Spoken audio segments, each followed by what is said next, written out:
How are we feeling React. about React? What did we learn in React? What are the concepts we've covered so far? What are we struggling with?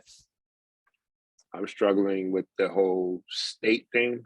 Okay. I understand that when you put the render, that's what's going to show up as far as HTML wise and things of that nature. But that whole state thing, and then the functions they give you to set the properties and stuff, that's confusing me at this point.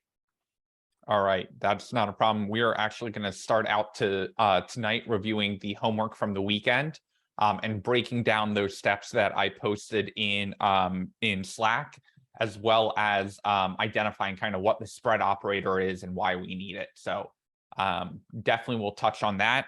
And then the goal is tonight is to move into, I went back and forth of whether we should do the weather app or the chat app. But I think the chat app is going to be the most helpful in terms of long-term and having back-end integration build out and that kind of stuff. So we will get into that. Mel is also our TA this week. Mel, this isn't your first week TAing, right? No, I was here for APIs. So perfect, cool. Yep. So feel free to leverage Mel. Mel has done an awesome job kind of putting together outlines as well. So we will continue using him for that and sharing resources after class as well. So does anyone else want to chime in with React, what concepts they're getting, what's cool, what they're confused on? We feeling like we're ready for week 2? We feeling like week 2 is chugging on without you? How are we feeling? I'm a little bit behind the React, but I just watched like the first day and the half of the second day, and I'm like, it's always not easy, but I understand it. So I feel like I'm going to be able to tackle everything this weekend and be up to date. Cool. Yeah, the good news is not many new concepts that we need to cover this week. We're going to touch on routing a little bit tomorrow, just to make sure that we've got multiple pages working. And then we're going to really be focusing in on that chat app and really understanding the concepts there. So everything that we're going to break down tonight is going to be all about let's code it and then take a step back and make sure we understand why we did it, got the steps, got the concepts, and then moving on to the next one. Any other comments for this week or last week or where we're at?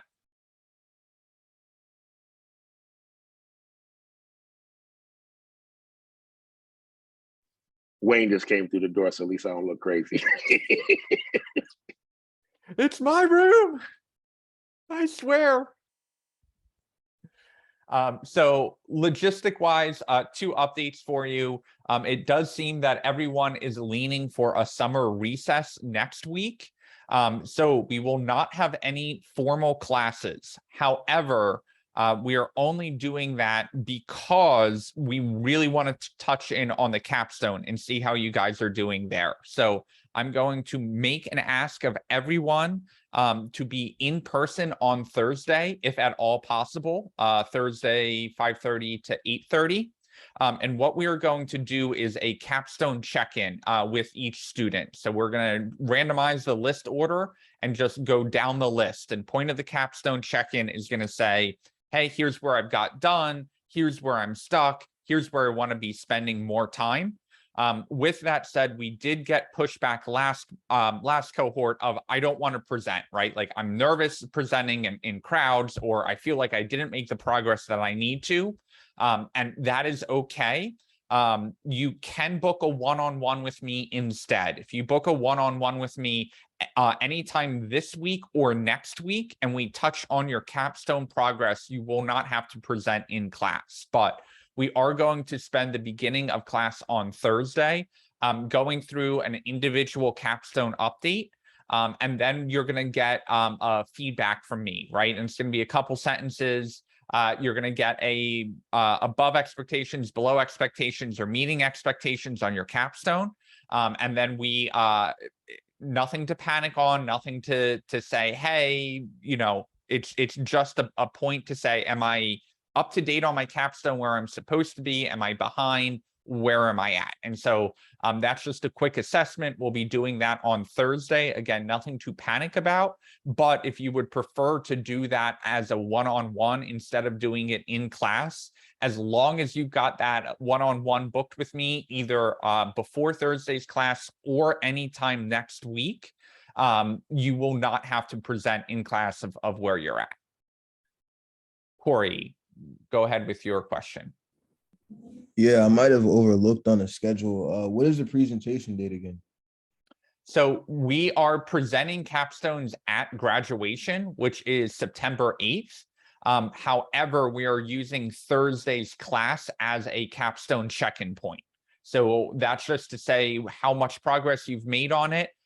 If you come into that capstone and you say, hey, I'm still struggling on my idea, you may come in a little below expectations, but that's all right, right? We're gonna say, all right, you need to reach out for a little bit more one-on-one. We need to catch you up, because at this point, you really should have some HTML created for your capstone, right? You should have some screens created. Maybe the data isn't flowing into them yet. Maybe you have some placeholder content in there. But at this point, being halfway into the program, you should have some progress started on your capstone. So that is what one-on-ones are probably best used for, in addition to content that you may not be understanding. Spending 15 or 30 minutes with me, just working on your capstone, figuring out how to get started, or, you know, what your ideas are, or narrowing it down, that's fine. But the goal of this capstone is not to instill panic in you, this capstone check-in. It's meant to say, hey, here's where I'm at. Am I on the right track? How am I doing? Because what we definitely don't want to do is get to, you know, the 3/4 point into the program and say, oh boy, you guys are behind. You haven't even started. We want to make sure that we're kind of capturing any problems now and making sure that you're getting the help that you need before we move on further into the program. Okay. Yeah. Actually, I did have a question about that. Is it too, like, I won't ask in class right now, but is it too late to, like, should I just wait till Thursday to get help, or is it possible that you might be able to help me like tomorrow or something if I set up some time or something? Or yeah, one-on-ones are completely open, and they're also going to be open next week. So I will likely be available during class time for next week. Feel free to schedule one-on-ones. I'm going to have to adjust my Calendly to make sure that you can schedule during class. I've not checked with Mel on this, but I am guessing Mel would also be available during those times for one-on-ones, working on stuff there. Just making sure, yes, next week we are formally off of class, but if you are feeling behind on your capstone, next week, because we're taking that summer recess, is going to be your chance to catch up, not only on capstone stuff, but also on any homework assignments you may be behind on. But yes, feel free to schedule with me, Corey, tomorrow or Thursday or Friday, whatever. My calendar is usually pretty up to date. And we'll also have some availability next week. So instead of class, if you need that one-on-one time, I will also be available. And Mel did say in the chat that he would be available for capstone or homework help as well. okay, cool. All right, appreciate you guys. Any other questions? So again, pushing for trying to be in person on Thursday. We will still be hybrid. If you can only make it remotely, that's completely fine. But just pushing for everyone to be in person. And if you are panicking and you're like, I don't want to present my capstone on Thursday in front of everyone, just go to my Calendly link. It is in Canvas. And just book an appointment with me. Likely only needs to be a 30-minute appointment. And just say, hey, I'm hoping to, you know, work on my capstone one-on-one with you instead of presenting during class. Or if you want to present during class on Thursday, that is completely fine. Whatever logistically works better for you is fine with us. And it does not have to be an official thing. You don't really have to prep for it. It's really just to say, just like we do stand-up, we're going to do individual stand-up, right, on everyone's capstone. What did you get done? Where are you at so far? What are you working on next? Where are you stuck? That is the goal for Thursday's assignment. or Thursday's in-class presentation. Larry, go ahead. Are you going to be here in person tomorrow? I will not be in person tomorrow. I will be on Thursday. Okay, thank you. Hey, Max, question, just for like ideally purposes, where would you say by Thursday, like what should our capstones like generally look like to be meeting expectations, like ideally, just so we. Absolutely. And this is a really hard thing to answer because everyone's capstone is a little different, and that's okay, right? And your capstone may be showcasing off different skills. Even though all of you guys are learning the same thing, what you may find is like, hey, turns out HTML and CSS is what I really love, right? And that's where I want to get a job. Like I want to go into front-end web development. So I'm going to make this gorgeous web page, and it just has this tiny little API, build out or database thing. That's okay. Some people may say, hey, I'm really enjoying JavaScript, or I want more of a challenge in JavaScript. So I'm going to build out some kind of algorithm in my capstone, right? And that's what's going to be where I'm sinking most of my time into. Or you may get into the database or the back end or some DevOps stuff. And you're like, yeah, my front end doesn't look like much, but it look at all of this stuff that I did in the back end to pull it off, right? So in answer to your question, it depends, but you should have some front end built out. What I mean by that is you should have some HTML, you should have some CSS. If you are using an API that is not your own, ideally you have some of that data coming back and showing up in your console. But general thinking here is you should have at least one page built out in HTML that's laid out properly. It doesn't need to be super pretty, but it just needs to be something that you can pull up and say, this is where I'm at on my capstone, right? So if you have a page created with some content showing up on it and some level of styling, you're going to be in decent shape.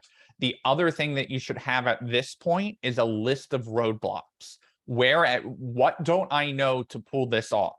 Okay, I know I don't know databases, so all this content is just sitting in my HTML. I don't know how to build out my own API, so I can't really have comments show up on my page, or I can't really make it so someone can sign in and edit this stuff. But that general thinking of, hey, I've got something showing up, I've got my capstone idea is formalizing, I've got some information styled on a page to some degree, and I'm also thinking of what else is coming down the pipeline for my capstone. What else do I need to learn before I can add to it? Okay, thank you. That was helpful. Thanks.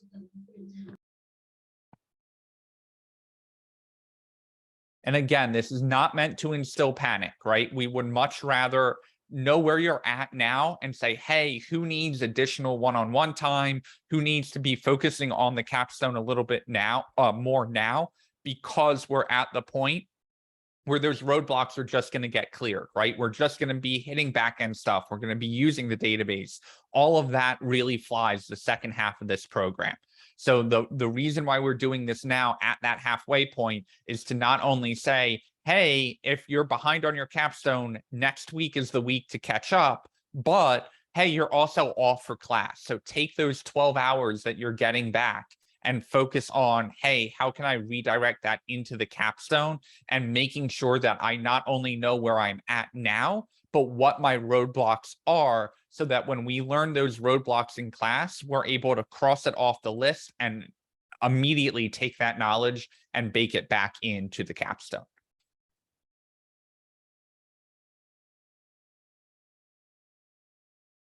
Any other questions? Any other things in React that we definitely want to spend more time on to touch on this week?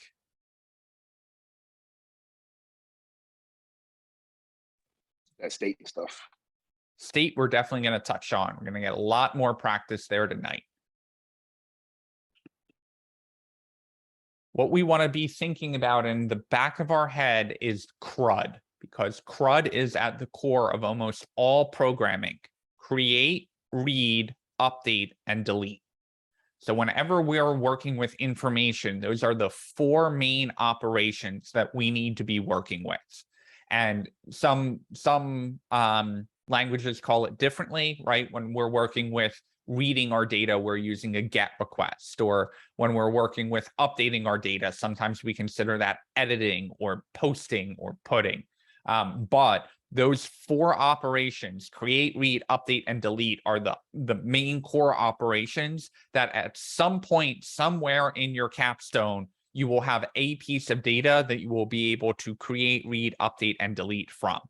Do not panic. You do not need to have that thought out by Thursday, because we haven't gotten to backend, we haven't gotten to the database. But what we're going to be doing in the homework that we're about to review is updating the data, making sure that we're able to mark it as done, working with the data structures inside of state a little bit.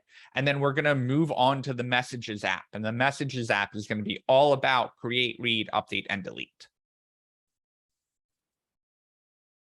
When you say message, do you mean the chat box?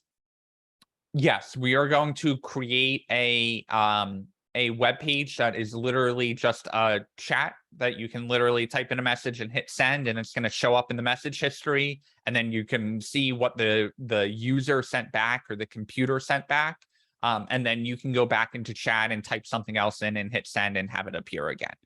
So that's what we're going to be building out tonight after we review homework.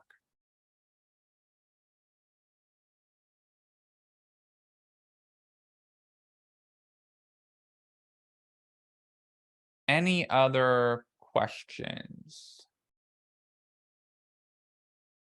I just have a question mainly for me. Should I be coding along? Is this a coding along class, or is this more of like a listen class? This is going to be a code along class. The 2 main objectives for tonight are going to be getting the chat app created, and also making sure that everyone understands the homework and what we worked on last week. So I will be encouraging you to code along, and we'll be taking breaks. With that said, if you are someone who is realizing, hey, there are a lot of concepts we're learning here, this is going to be something better if I just listen and get those concepts in and then go back and get the code working after class, that is completely fine. I will encourage you to code along, but only if you're finding that learning style really helps you.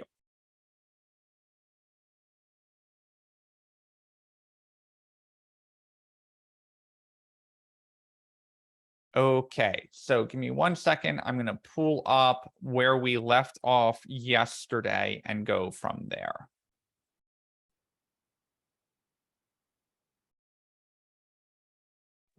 Friday?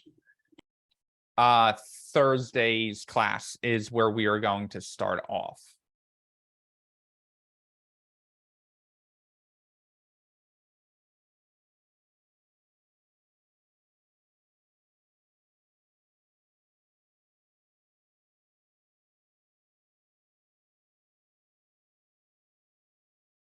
Okay.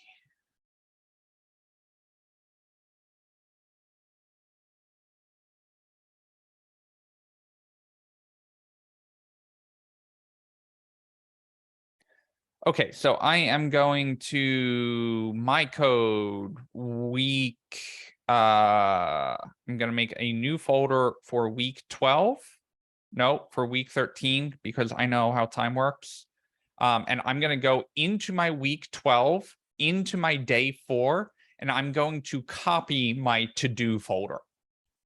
I am then going back out to my week 13, and I really like the column view up here. So if you prefer seeing things in columns, that's fine. I'm going to go into my week 13 and I'm going to paste that folder. Because that folder has all of React in it, it is going to take a minute to paste. It is 275 meg. That is okay. We're just going to give it a second to do that.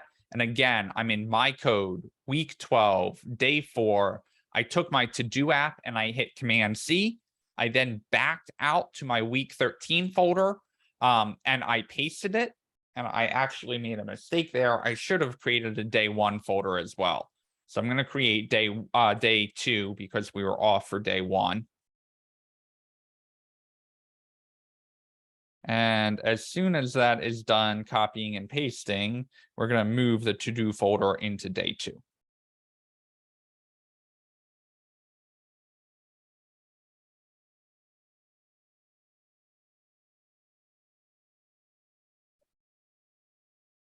Okay, we are into Visual Studio Code. We are going to File, Open Folder. We are going to go to Desktop, My Code, Week 13, Day 2, To Do, and Open. And now that we are in here, I am going to right-click on my package.json. I'm going to open an integrated terminal, and I'm going to npm run start. And because I right-clicked and opened an integrated terminal, what VS Code did for me is it CD'd all the way down in the terminal to where I needed to be. Then I npm run start. That is getting my React server running, right? The server is only serving my local computer, but it's allowing me to take my JS code and actually run it on localhost 3000. So I'm over here, and just to a reminder of where we left off, I'm going to add in the word test, and test shows up here. So the homework assignment was this very easy sentence, right? It was, well, add a done button, and when you click on it, make that show up as crossed off. Okay, so where do we start on that? And this is often the challenge in engineering, right? There is a difference between, hey, my boss has asked me to do this or implement this feature. I understand the feature. I understand how it's going to impact the user, but how do I go about that as an engineer? And so the steps that I broke down in the Slack channel are really the stepping stone into getting your code working, right? Because it's very intimidating to be in here and say, I'm trying to learn React. I'm trying to get all of these concepts down. We have all of state going on. Where do I even start? So breaking this down here and saying, all right, how do we get started here? Well, first things first, we need the done button to show up, but we need that done button to show up for each task. How do we know what we are marking as done? We may have 5 things in the list, so there needs to be a button for each one of them. Okay, great. Now, when that button gets clicked, how do we keep track of what task is done or not? We've got a list of all of the tasks, but we need to be keeping track of another piece of data for each one of them, whether or not the task is done or not. Okay, now that we're keeping track of that data, how do we go about making it so that data gets set as done? And finally, okay, now that that data is marked as done, how do we reflect that in our user interface to show that data? So those are the 4 steps that we're about to be going through tonight. But Christy has a question first. So I'm in the folder and I'm trying to right click on to do. Right click on package.json. So I don't copy, I don't put the to do in week 13. No, to do is in, we did copy week 12, day 4 to do. We copied it here and we pasted it in week 13, day 2. Right, but it's not letting me, like when I right click on it, it's saying rename, move to trash. It's not allowing me to copy. Are you in VS Code? We opened the to do folder in VS Code. Yes. Okay, go ahead and share your screen.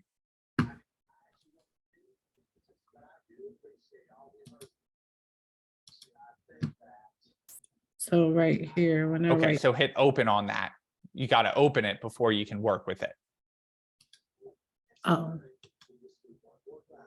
Okay, now when you open up day 1 on the left,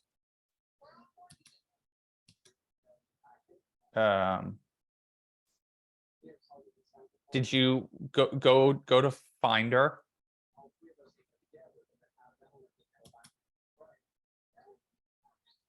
Desktop,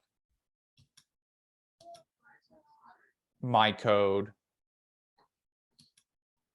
week 13, day one. Okay, so you didn't paste it into day one yet. Cause I couldn't when I'm here, I can't, I don't, So Command C to copy, So just to do, or just to do. So, We've got to copy the project and paste it in the right spot before we do any work with it. So now Command V. Okay. Now that's going to take a minute to go through, but once it does, you can go back to VS Code. Okay. Yeah, that was what I couldn't do that, and I didn't want you to start coding, and I wasn't. Okay. Okay, thanks. Wait, where am I? Can you fix it? Yeah. Okay, thanks.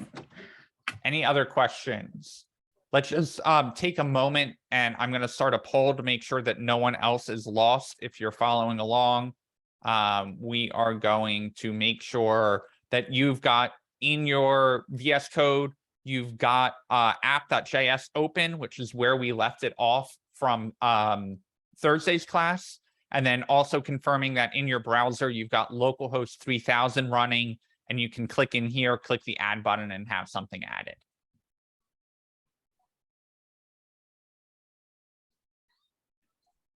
I realized the other day when we had created the to-do, I still had playground open, and the React asked me if I wanted to open it in 3001. I was like, okay. So Yep. So only one React server can be running on a specific port at a time. But React is trying to be helpful, right? And saying, hey, you already got some React-y thing going on 3000. Do you want to move to 3001? Stephanie, go ahead. Mine does say test when you click add, but I'm getting like a warning. Each child in the list should have a unique key prop. We will fix that momentarily. Okay. Thank you.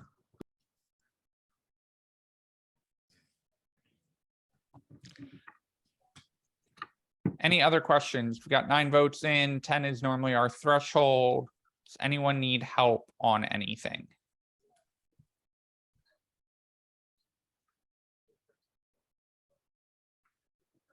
Okay, so we are going to keep going. Zach, I'm going to share my app.js in the live stream channel. So if you want to kind of duplicate your file and just call like app2.js and copy and paste mine in so you can follow along, that's completely fine for tonight. I'm going to first things first. What did we say in Slack? The first thing we need to do is add a done button to each task. Okay, well, where do we go over each task in the list? We have our tasks in our state, right? And we know that's an array. But what do we know about working with arrays? Arrays tend to need for loops in order to be Max, able. if you're trying to share your screen, it's not showing. Thank you.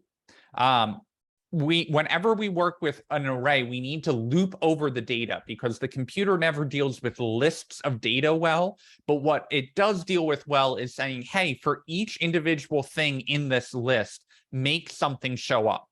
So in React, we've got this access to the map function, which actually comes from JavaScript. And we know it's JavaScript because our curly brace is there. And whenever we see our curly brace in our JSX code, we're saying, hey, this isn't really HTML. This is some JavaScript-y thing that we want you to do in our HTML. Okay, well, we've got tasks, and we know tasks is coming from this array up here, which is in our state. And when we're down here, we're mapping it. What are we mapping? We're saying, hey, take this big array and map out each individual task that is in the array and give us access to it here. Then we are saying return out a list item for each task in the list, and then take the task coming out from our loop and put it in to our HTML that's getting generated. So when we come over here and we refresh the page for the first time, it's blank. And if we inspect and look at our body in our root, which is where the JSX is showing up, we've got this input here and the button and an empty UL. Well, where's that UL? That UL is coming from here. But because there's nothing in tasks yet, this loop never runs. There's nothing in it to go over it. So because of that, we only see this empty UL tag. But the second we add something like 1, 2, and 3, we now, when we open that UL, we can see those list items, 1, 2, and 3. So because we can see them here, we can link this to, hey, this is getting generated from right here. So the trick here was to say, hey, we need a done button, but we need a done button for each task.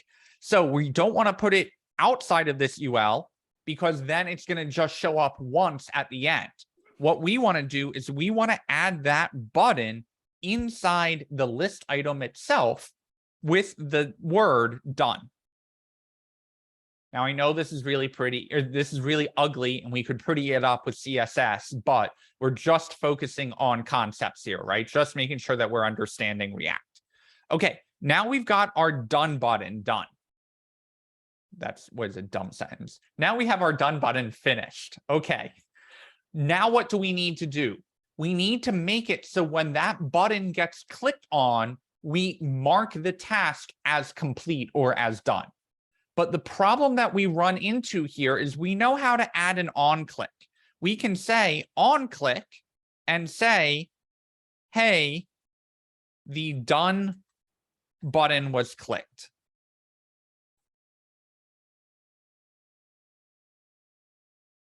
And when we come into our console and click the done button, we get done button clicked. Now, Stephanie asked a good question. She said, hey, I've got this error warning thing. Each child in list should have a unique key property. We'll go back and fix that once we get this task done to make sure we're really understanding what that error is saying. But we've got done button clicked. And if I click it again, I get a little 2 here.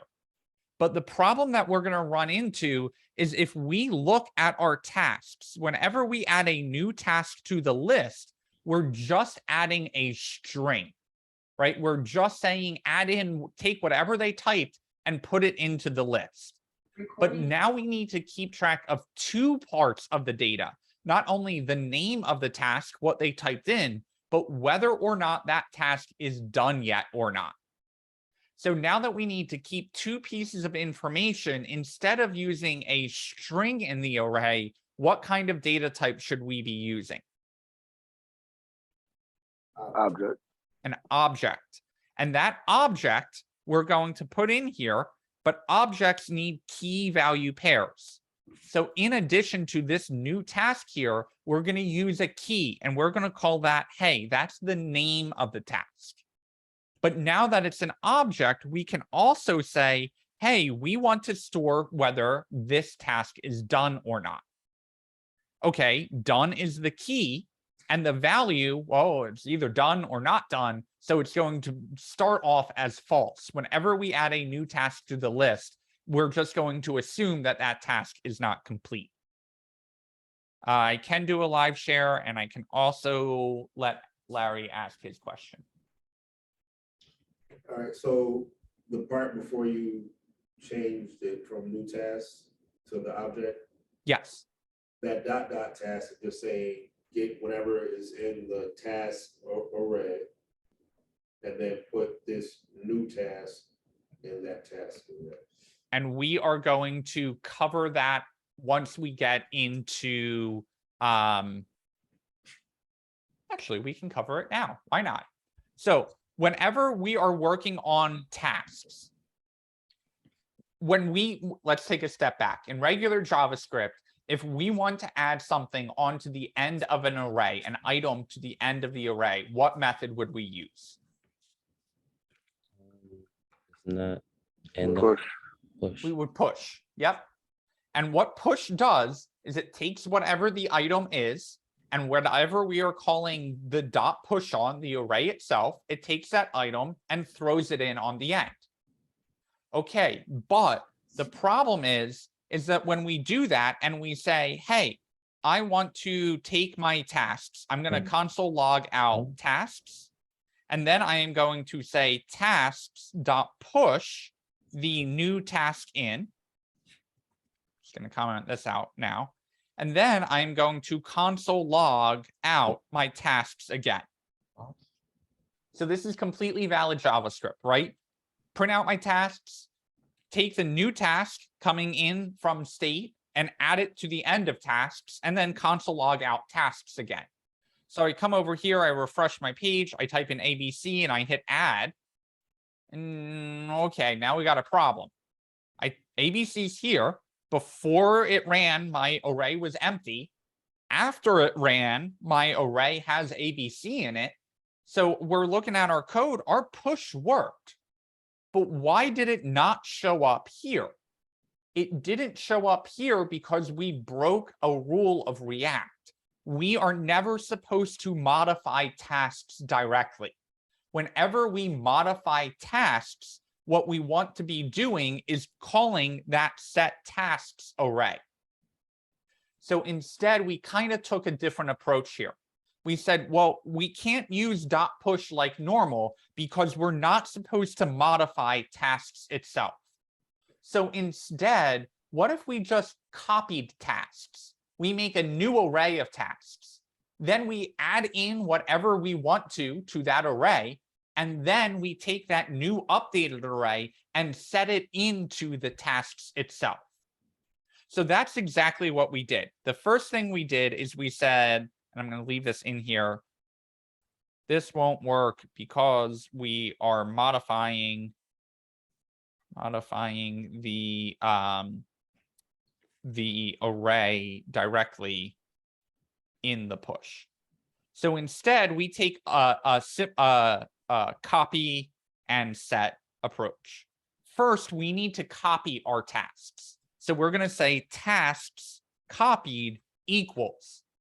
Now, you would think, hey, we can just put in tasks here and we would copy it. But that's not the case, because what's going to happen is whenever we reference tasks copied, it's going to be like a shortcut. And instead of actually copying it, it's going to keep modifying our tasks.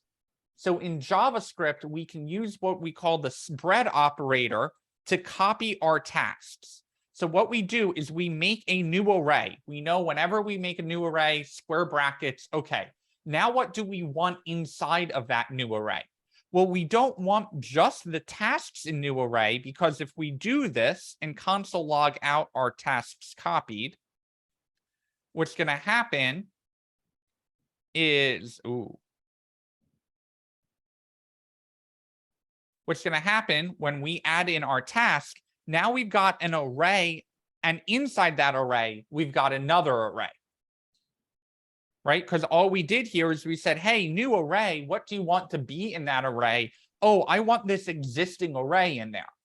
Well, now we're in really weird territory, because if we add something else to it, now we've still got an array and an array. So in order to be able to copy the array, what we do is we say, hey, go get tasks. And instead of taking the task array and putting a new array around it, spread out the tasks array. Take each individual item of tasks and dump it into this new array that we are working on. So that's what this spread operator is doing. It's saying basically spread out all of the items in the array based off of whatever is already in there.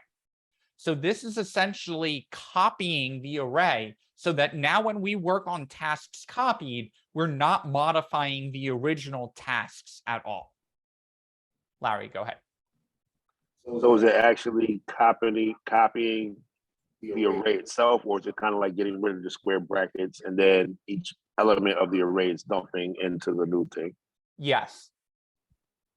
Yes, it's dumping it into the new thing? Yes to both. It is Okay. dumping it into the new thing, and by dumping it into the new thing, we are effectively copying it.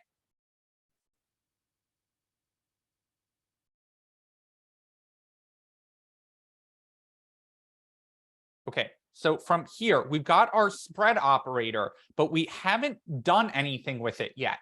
We still need to take our tasks copied and add in the new task. But then finally, we've got tasks copied here. But what we need to do is we need to set our tasks to our task copied version. Okay, so now that we're in here, we come over here, I refresh, I type in test, I get test showing up. Ignore this key, we'll fix it in a second. And if I type in 2 and hit add, I get 2 showing up. Okay, so let's take a step back there. We know we cannot use this approach because push is modifying tasks. And we're never supposed to modify a state variable directly in React without using set tasks. So what we do is we use a little spread operator. That's what these 3 dots are. And we say make a new array, then take all the items in the state and spread them out into this new array. What that is effectively doing is copying our existing state array into a new array that we can work on. We can then call push, and then once we finally updated this array to what we want, we take the new copied version of the array and set it into tasks, which is effectively making our tasks have the array data in it that we want. Now, I got a little fancy, and I said, instead of copying the array, then adding the new task in, and then setting it into state, what if we take a shortcut and try that all at once? So we say set tasks. I'm just going, okay, what do we want to set the tasks to? We want to set it to a new array. Okay, what do you want to be in that new array? Take all the existing tasks and dump them into this current array, spread out the existing items, then also add this new task for me. And let me just say new task. That might make it a little cleaner. Shortcut to use method number 2 above all in one line. So are we not taking an object approach there then? We are. I just wanted to have the code be, all 3 sections of the code be comparable. We will take that object approach in 1 second. Okay, thank you.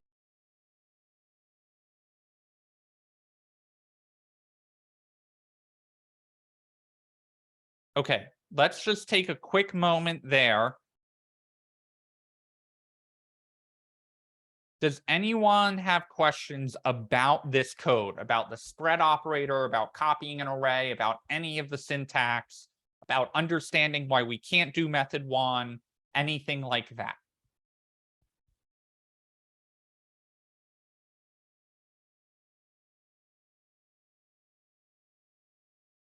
I'm starting to understand it a little bit more now.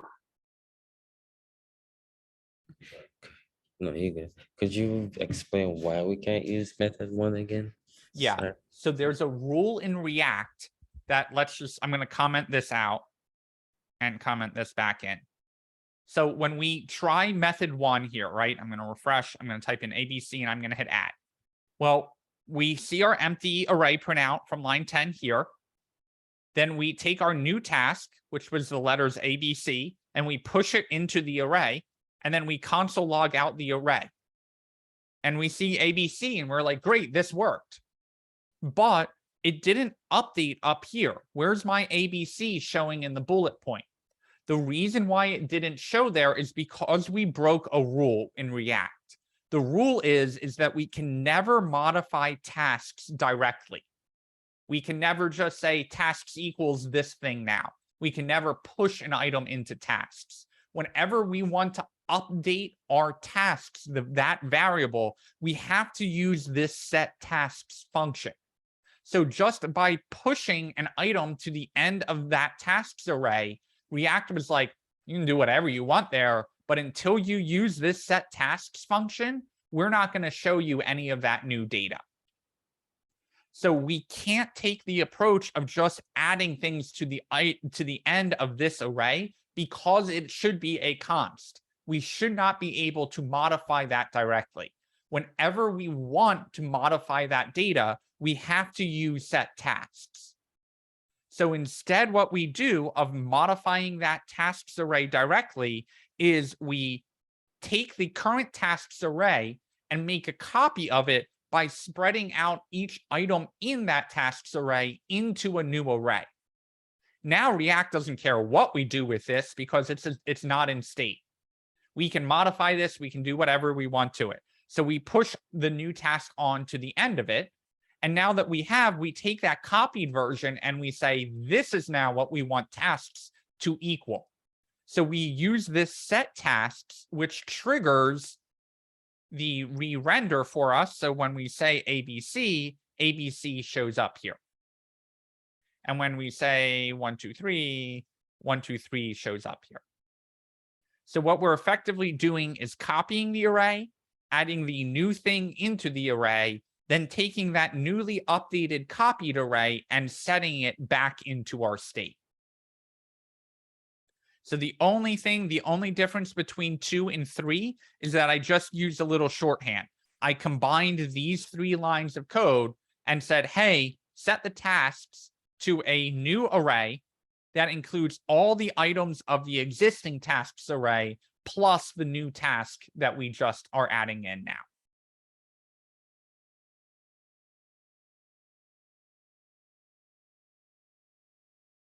Okay. Any questions on this before we move on?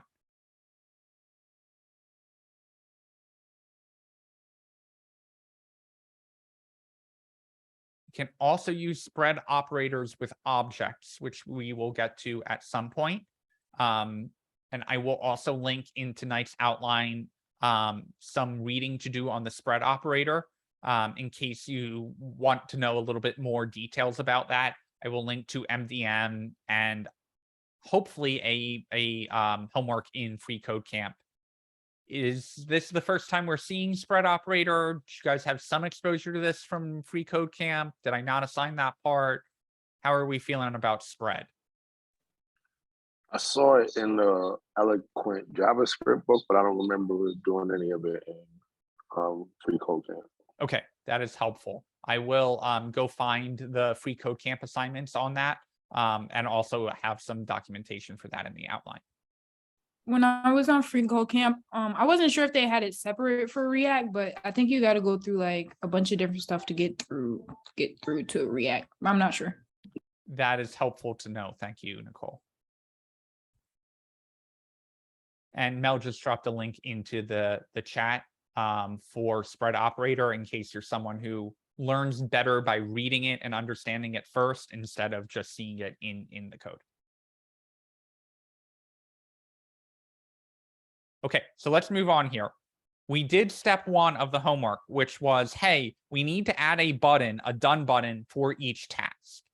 But we were getting down this path of when we add the item to the list, we need to keep track of 2 pieces of information. 1, the name of the task, and 2, the whether or not the task is done or not.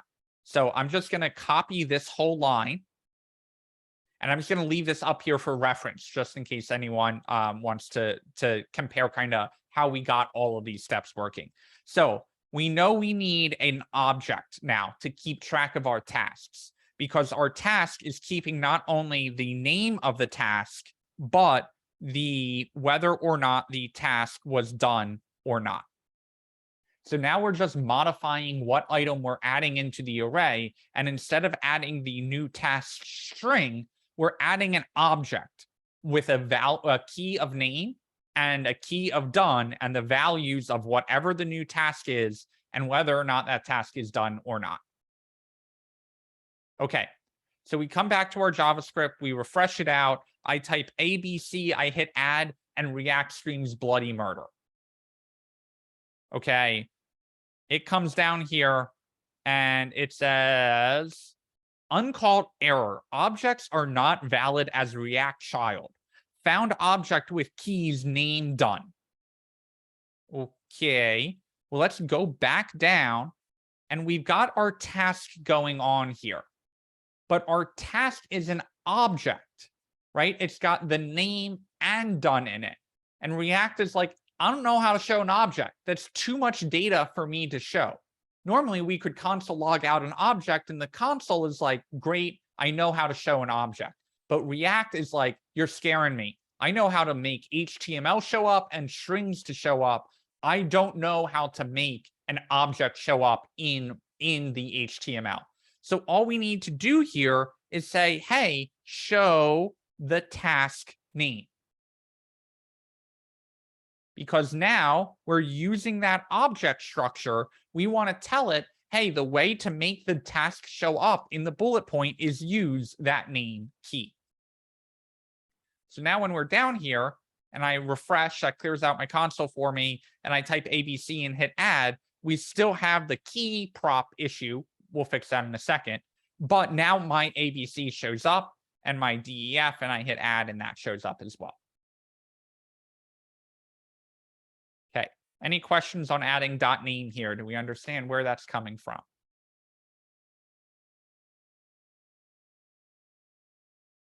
Okay, now we're on to step 3. When this button gets clicked, what we want to do is set this done to true. Okay, so we're going to have to use that same technique here, but the trick is we need to know which done button is getting clicked on. So in order to do that, we're actually going to use another property from this map function. And so if you pull up the MDM on map, what you will find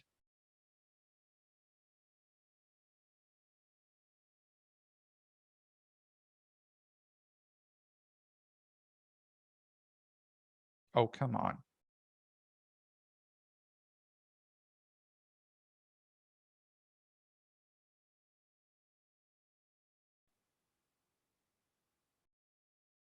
Is that, sorry, I was in the wrong one. I should have been on the map coming from an array. Is that normally when you use map, you just get each element that you're mapping over, right? This is like a for const of loop. Every time we go over this list, pull out each individual item. Well, that's what the element is doing. But we also get access to a second parameter if we provide it, and that's the index. Hey, what item are we actually on this list? Now, keeping in mind, the first thing that we go over is going to be index 0, and the second item in the list will be index 1, and so on. Okay, so now that we're here, what we can do is just add a console log out for the index as long as we tell the map, hey, we would like to get the index out. So when I'm over here and I click on the second done button, I get 1. And if I click on the first done button, I get 0. Well, where's that coming from? That's flowing through our loop, which is giving us access to the index so that when we click on whatever button, it's console logging out, hey, what number button are we clicking on? What index of that button are we clicking on? Okay, so now we can kind of use that same approach. We can say, hey, take our tasks and make a copy of them by spreading out the tasks from the current state into a new array.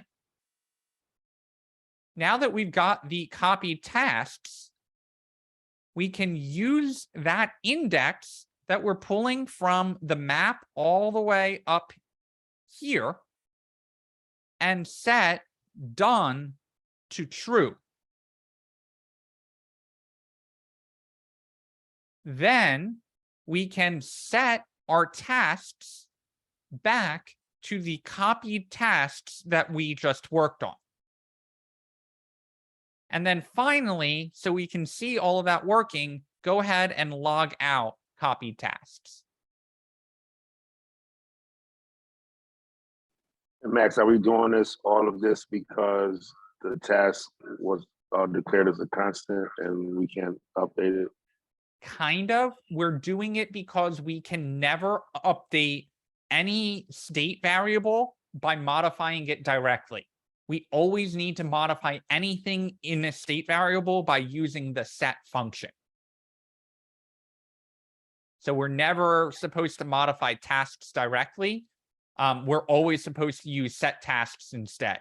The problem is normally when it's a string, it's no problem just to set it to whatever the new string value is.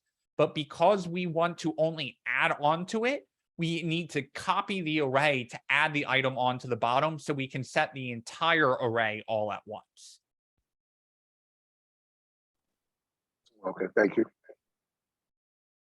Okay, so we're here. I come back to my browser and we're going to do a poll in 1 second. I'm going to hit done. Nothing happens. But I did have this console log out down here. If I open that up, my done did get set to true. Okay, well, why did nothing happen? That's because we haven't told the interface to do something with it. Right? We need to tell it, hey, if it's done, show this as crossed off. So that's the final step of the homework, is to go back up to the list item, and we're going to add a style property. And that style is going to use text decoration, which is a CSS property. And we are going to say, hey, if the task is done, now we're going to use a ternary and say, make the text decoration line through. Otherwise, don't add any decoration to that line. Okay, 14 gazillion React things that we just did in that one line of code. First, we added style. Now, we're used to style being a string when we use HTML. In React, we use an object. And the reason we use an object is because we can get fancy and do some dynamic rendering there based off of what is in the object. So text decoration is just the CSS property. But what we did is we said, hey, go look at task done. If the task is done, then show line through as the text decoration for the style on the entire list item.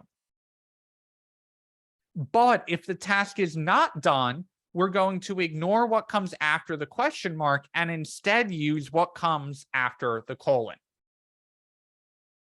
So now, when we're over here, my DEF is crossed off. And if I click ABC, that gets crossed off. And we can see all of this React working under the hood by clicking on this and seeing, hey, there's my text decoration line through. Because what the browser is getting out here is it's processing task is done and adding that line through text decoration to our CSS style on the list item. See, it was a very easy homework assignment. It only took me an hour to explain. I don't know why you guys could have struggled with it. I was able to get the button. I knew I wanted to do a strike through. I just couldn't figure out how to put it together. Not a problem. Okay, let's take a moment here to poll. There's going to be one more thing that we're going to do on this assignment. If you just got this assignment to work in class and you're finally feeling good about it and you understand it, feel free to copy this, paste it right into Canvas and submit it. This is what was required of the homework assignment. We're only going to go over one more thing here, which is fixing that pesky warning in the console about key and child. But let's just take a moment here. I'm going to, believe it or not, shut up for 2 whole minutes and let you guys read through this and ask any questions that you may have. And I'm going to paste it in Slack just in case you don't have the live share open. Go ahead, Nicole. Oh, I just noticed at the bottom of yours, you had like a half a parenthesis and semicolon, but I couldn't figure out where mine was, but I know I'm missing that. So should I just put it in or should I figure out like where it came from? Down here? Yeah, right there. That is coming from the return from up here. Okay. Yeah, and mine's is going to the LI. So all right. Thank you. Why does the key value thing comes up sometimes, like not all the time? Yeah, so initially you're talking about this right here, Wayne?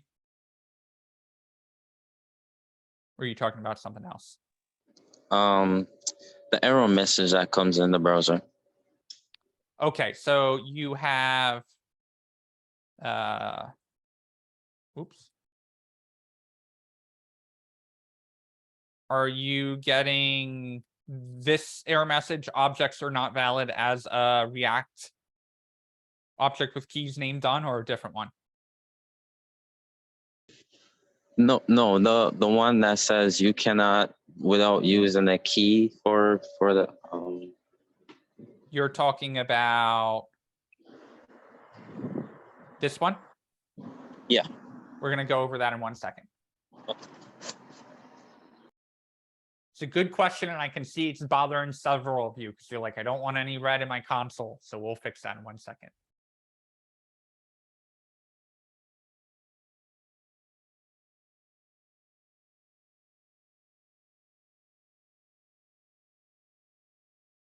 Seven votes in means we're going to give everyone just 1 more minute to read through this. If it's helpful, go through, add inline comments to all of this, make sure that we're understanding it. We are going to do one more thing kind of on this level with the chat app, making sure we're getting practice with state, making sure that we're understanding that, hey, we're using state because state is what magically makes this code rerun and just show up. We don't need inner HTML anymore. We can just tell React, hey, this is the data that we have in our state. And because it's in our state, you just show this up. You react to it. Whenever this data changes, react and make that data show up on the page. That is the main use of React, right? Why we would use React over vanilla JavaScript is that tighter integration of data into the state of the application, what's happening with the app. Oh, there's some data in there. That's what we're going to use to make things show up.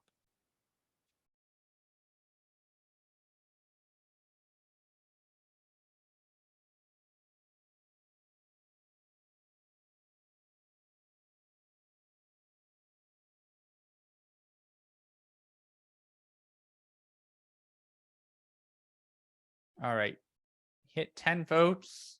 Class is pretty split right now. That's okay. No, most of this was a review of the current assignment. We're going to go a little bit slower on the chat app, making sure that everyone can code along with the new things. With that said, concepts are 10 times more important than getting your code running itself. So if at any point you don't understand why we're doing it that way, or you think you've got a more efficient way of doing it, or you're thinking about it differently, interrupt me. Say, Max, you're dumb. I think I know a better way of doing it. So, okay, we will go through it and we'll figure it out. It's 50-50 chance you're right, but we will talk through whatever you're at. Or if you're like, if you got the light bulb moment, doesn't matter how far back it is. If you understand state at 8:28 tonight, come off mute and be like, I got it. I finally understand it. This is why it's doing that. Or if you've had that moment already, feel free to come off mute and share. Or any React concept. It doesn't just have to be state.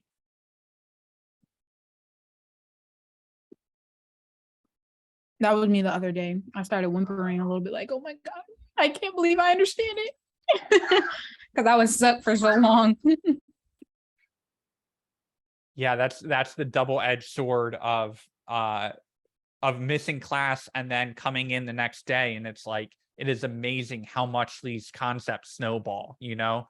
And it's really tough to catch up from that. But I'm glad that you did, because React is super powerful. And if it gives you guys any solace, I work with React all day, right? This is I struggled to learn React. I hated learning React. I learn new programming languages all the time and always enjoy it. And React was the first language that I got to where I was just like, F this, F all of this. Why are we learning this? This is dumb. And the whole industry is moving towards React. And I'm like, but I hate it. I really hate it. And it took 3 whole weeks of me struggling with React, trying to do nothing but that 40 hours a week. And I got it. And then all of a sudden I went from like, I hate React and React is dumb and I just want to go back to vanilla JavaScript to I never want to create a web page again without React. Because once you get those basic state flows and the weird JSX syntax, it really does make life easier.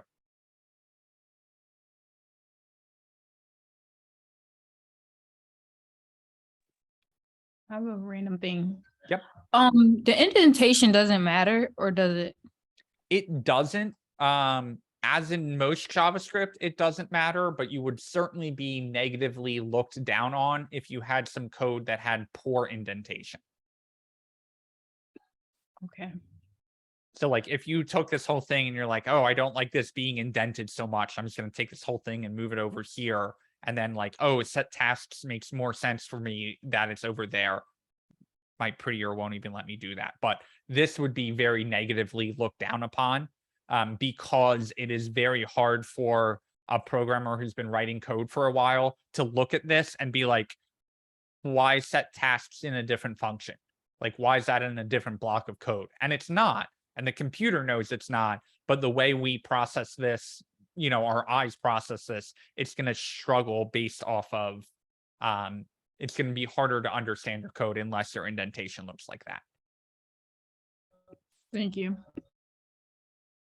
Okay, we're going to keep going here. I want to fix that one last thing and then get us set up for the chat app. So we have this really annoying warning going on here that says each child in a list should have a unique key prop. What React is trying to tell us here is, hey, we are going through this list of tasks, right? List, array, almost synonymous in JavaScript.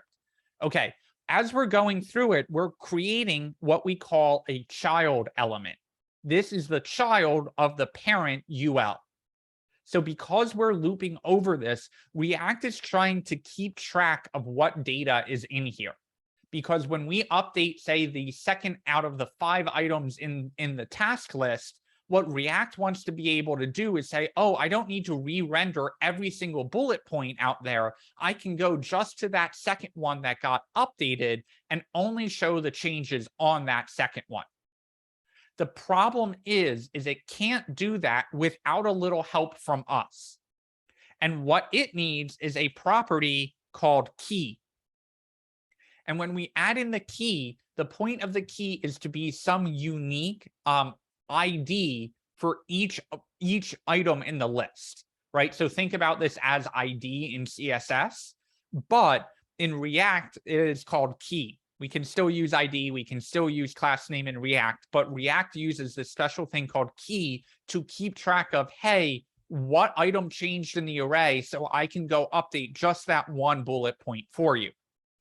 But the problem that we run into here is that normally when we're working with data, our data has an ID in it because the database has stored some kind of ID. And when we set state in, we typically have that ID information coming back from the database. However, we aren't really using a database here. So what we can do instead is use the index, because the index is always going to be unique. There's never going to be 2 tasks in index 2 or 3 or whatever. There's only ever going to be 1 task for each index. Now, I do have to say here that this is not considered best practice. And the reasoning behind that is if you remove a item in the array that's in the middle of it, that is going to make all the other tasks in the array make their index move up by 1. Because of that, React now needs to show all of those, re-render all of those tasks, all because a task in the middle changed. However, we don't really have a better option here because we don't have an ID associated with that object. So what we do is we come back into Chrome, we refresh it, I add test, now I don't get my warning. And I can add test2, and I don't get that warning. Now, Wayne asked a question. He said, why is it when we leave this off, that did not come in out right, that we don't have any problems when the page first loads, but as soon as we add the test, we do. That's because React hasn't made this show up yet. As the second one item is in the list, it goes, whoa, I'm going over a list. I don't see any keys in it, and it throws the warning here. But because there were no items in our list when the page first loaded here, there was nothing for it to print out children of the list. So because of that, we don't get that error until the first child of the list gets added here. So to fix that, we can just use index. Where is that index coming from? That is coming from the tasks here.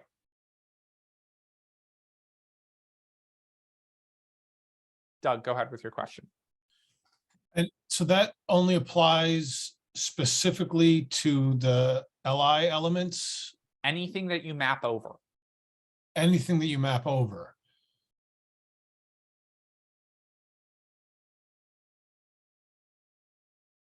So you're mapping over tasks, but then you're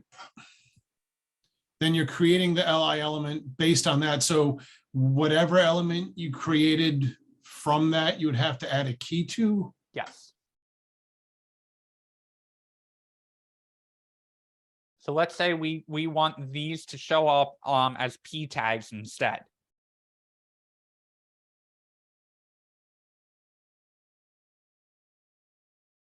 Now we don't have our bullet point, but we still have to add that key tag to our P tag.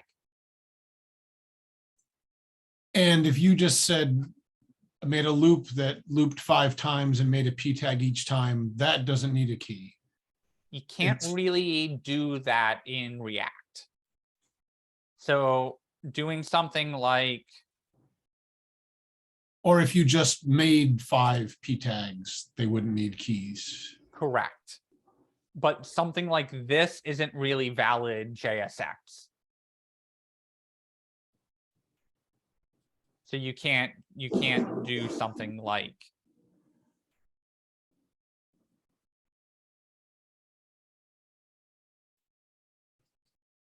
JSX does not like that. Okay, okay. You have to use the map because the map is actually returning in an array, and React knows how to make arrays show up. So then how come the button, since you're making a button for each one as well, that does not need? It only needs to go on the parent. It only needs to go on the outermost child element. So Okay. because button is inside of our list item, it does not need a key. And map, by definition, can only output one element. So that's, I think you ran into that as well, Doug, of having 2 things that you were trying to show, and you couldn't get away with that. And that's because React is actually looking for the key on the one element that's being returned. Okay, thank you. Now, we could use the task name as the key, but when we add in a second one with the same exact task name, React yells at us and says, hey, we rendered 2 things with the same key. The whole point of key is so we can keep track of what needs to be refreshed. And now the key isn't unique. We can't use the key. You've confused us.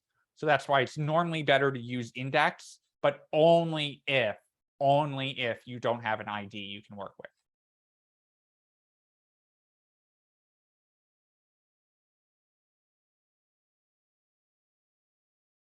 Okay.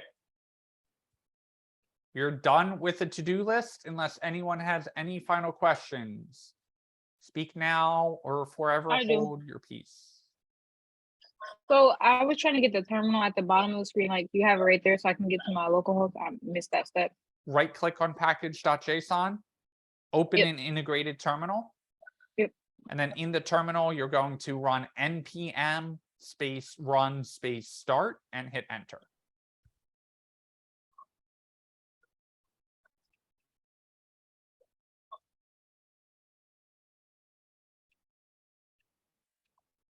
Okay, it just has no JS V18. The right node. Go ahead and share your screen. No, it's different.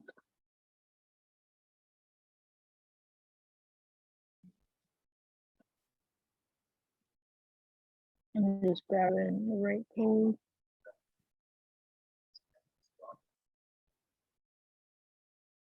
Pull up your terminal a little bit. Okay, so you've actually got an error message that says hit Control C there, which is going to back you out of everything. Oh. And now npm run start or npm start, either one will do it.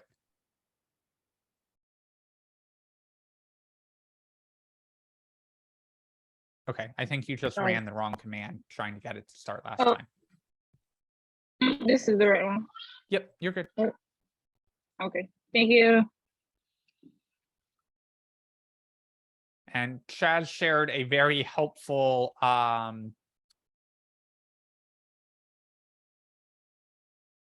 oh yeah, Zach, let's definitely go through whatever's going on with your code. And the reason why I don't think it's a big ask is because it's helpful to see thought process, right? It's helpful for other students to know, all right, what's going on, what's not working. Okay. You are muted if you're trying to explain anything. No, I'm aware. Okay. Yeah, I did add the button down here. I wasn't sure how to get it to do like a strike through once I was done with it. Yep. So this is what you've got going on here is vanilla JavaScript, right? So events are just one of those things that is different in React. And that list is pretty short, right? Like we've got, okay, style tags, we use class name instead of class. State is a new concept, props and components are new concepts. And then events are another one, right? That is kind of just different in React. So you're on the right track here of, hey, based off of an event that's happening, we want to add the lines through it. However, the approach that we took, we added another layer in there and we said, hey, in our data that we're storing in state, keep track of whether something is done or not. And if it is, add in that styling as you're looping over everything. But here, you're kind of on the right track. The only thing that you would do here is use an equal instead. But that would be if you were taking the vanilla JavaScript approach. And then I think this would be remove the dash and do a capital D instead. But unfortunately, and take out the space. Unfortunately, this code is not going to work particularly well in React because React really wants you to be using the on-click events that are triggering a function instead of adding the event listener directly like you do there. Okay. So if you use the on-click and then you also, instead about thinking about it as the other problem here is like, how does it know which one to put a line through? Yeah. Right, because like get element by ID, strike through, well, there are lots of elements down here that could have strike through on them. And so that is why we have to use the index and the on click to know, hey, what button is being clicked on? Okay, now based off of that, we're going to go update the data based off of that one alone. And then we're going to go back in and style it based off of the data to show whether or not the strike through should show or not. Yeah, I think that's why I tried to add like an ID to the button, but I don't think that would really do anything. Yeah, you'd have to get the data out from the event itself And that's kind of the approach that we take in React. Okay. Thank you. No problem. Okay, 5 minutes until break. We're just going to get our project set up and then we are going to be good to go. So I'm going to share my screen. Chaz just shared a note a couple minutes ago that Ariel typed up as a review on the terminal. Him knowing full well that I was about to dive into the terminal. So I'm going to hit Command Space. I'm going to open my terminal. Yes, you could be a little cheater and do all of this in VS Code. However, it is important to get terminal practice because as a backend developer, when you're working on a server, there is no user interface. The only way that you work with the server is through a terminal. So you can't use VS Code as a crutch. You can't use a file explorer as a crutch. You need to be comfortable with getting things done in the terminal. And the hardest thing to understand about the terminal is the working directory and navigating around and using ... and CDing and mkdir and all of that stuff, right? So we're going to do one more run through on this terminal. I PWD to see where I am. First things first, would my terminal work if I didn't PWD? Absolutely. PWD is like a console log, just like LS is, right? I need to see what folders are listed out in the current working directory or the current folder that I'm in. And PWD is printing my working directory so I know where in the terminal I am. Okay, I know I need to get down into my desktop. And then if I ls again, I can see I've got my code folder here. I'm going to cd into my code, and I'm going to hit tab to autocomplete. Now, if there are multiple options, if you had multiple things that started with the letter C and you hit tab, it's not going to be able to autocomplete for you. But if the only thing starting with C is the folder you're trying to get to, it's going to automatically drop everything in for you. I'm going to ls again. I'm going to go down into my week 13 folder. From there, I'm going down into my day 2 folder. I am then going to PWD and make sure I've got this going on right here. Chaz also added a comment of there's an application called Stickies, and it's literally just a little thing that pops up here, and you can create new ones, and they're meant to be little Post-it notes, and you can save little notes for yourself. So if you want to use Stickies, you can. Okay, in the terminal, I've PWD'd all the way down into my day 2 folder. So I am going to npx. npx is the executable version of npm, right? That is what is letting us execute a package called create React app. That is part of npx. npx knows, hey, create React app is this thing that gets all of our React apps set up, and we are going to call it chat. I'm going to hit enter there. npx is going to think. It's going to get some things installed for me like React, React DOM, React scripts, and CRA template. CRA stands for create React app.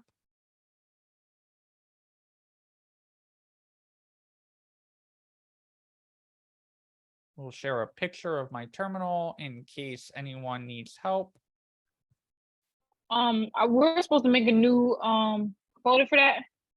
Week 13, day 2. How And you if you're go- in day 2, all you need to do is run create React app here, and that will create the Oh. new folder called chat for you. How do you go back up Oh, one? I made a Okay. new folder for that. So go ahead and rm space -rf space and whatever folder it is to delete it. Wayne, to go back up a folder, you're going to cd space ... cd change directory ... means go up one folder from where I'm currently am. And if you hit enter, that should pull you up one.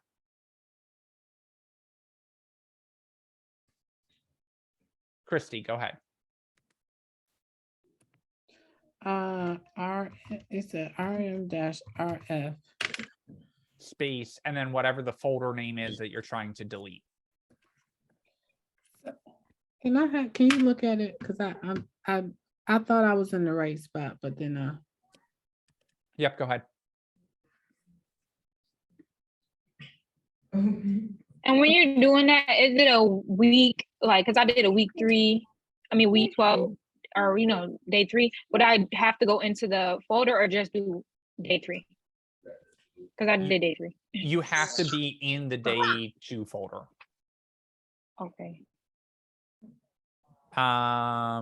It kept doing day 4, so it went into day 4. So Okay, so hold on. Rebecca, Delete out what the RM that you have, cash, I'll take that out. LS, so that we can list out what's in your day 4 folder, and you've got chat in there and you don't want it there, right? So you're gonna RM space RF dash, I'm sorry, RM space dash RF space chat. Now that is going to remove your chat folder for you. So go ahead and hit enter. Okay. Now we want to go back up. So CD space ... Enter. Okay, now we're back in week 12. We actually don't want to be in week 12. We want to be in week 13. Right. So CD space ... again. And now we're in my code. So now you want to CD into your week 13. That's what I wasn't doing right. Okay, now you want to CD into your day 2. Now, if you wanted to make sure you're in the right spot, you could LS, and that should show you that you've got your to-do in there, which Okay. it does. So now you can NPX create React app chat, and that is what is going to not only create your chat folder for you, it is also going to put all the files inside of it.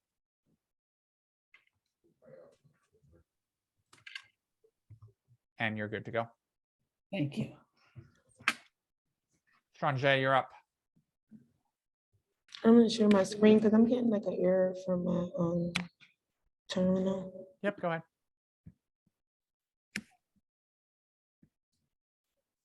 I don't know what was on this page, I think.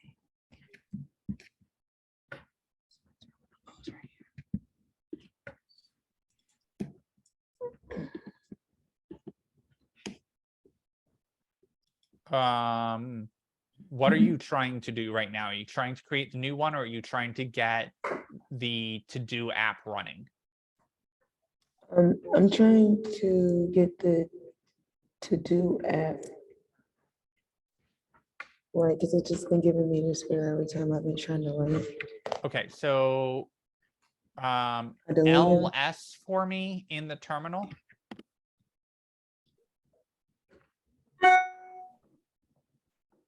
Click into the terminal and just type in LS and hit enter. I did. Are you sharing? Are you sharing the desktop with your files on it, or do you have a second monitor?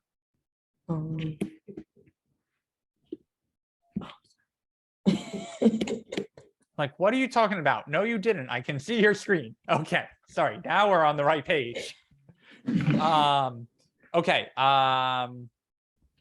So you're in to do, and you did LS. Huh? And this is after deleting it and then reinstalling it just to see after the error. Yeah, so try this. Try RM space dash RF space node tab. I'm the tab key. And it's going to autocomplete node modules for you. And then enter. And so what we're doing there is we're uninstalling anything that was in your node modules. That's what everything npm installs for you. So go ahead and hit enter on that. And then that's going to take a minute. And then we're going to run npm I, which is going to go ahead and reinstall everything in node modules. What I stand for? What is I? I is a shortcut for install. So that would be the same thing as saying npm space install. So how would I know to install that? Well, the only reason I knew it needed to be reinstalled was it said this command not found. And that to me said, hey, there's something wrong with the install. And that happens sometimes when we copy and paste versions of our app, like the copy doesn't get all of the files and node modules. So try and do your npm start now. You might need to click back in because I drew on your screen, sorry. Boo.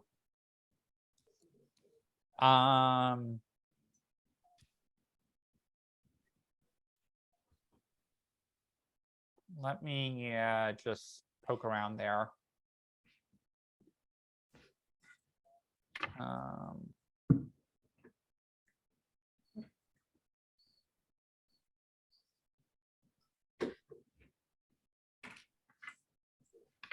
What?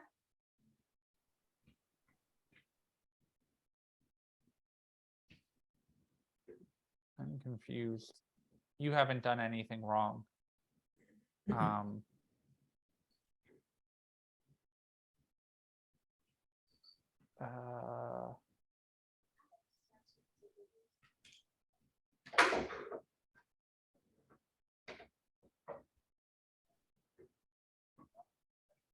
Did she do the same thing I did before? Like when I created two of the same folder within the same folder? n- And you had to fix it for me? Oh, that's it. Okay, so can you drag that Finder window over for me, Sanjay? It should have just popped open a new folder. This one? Probably, but you're only showing your terminal window now.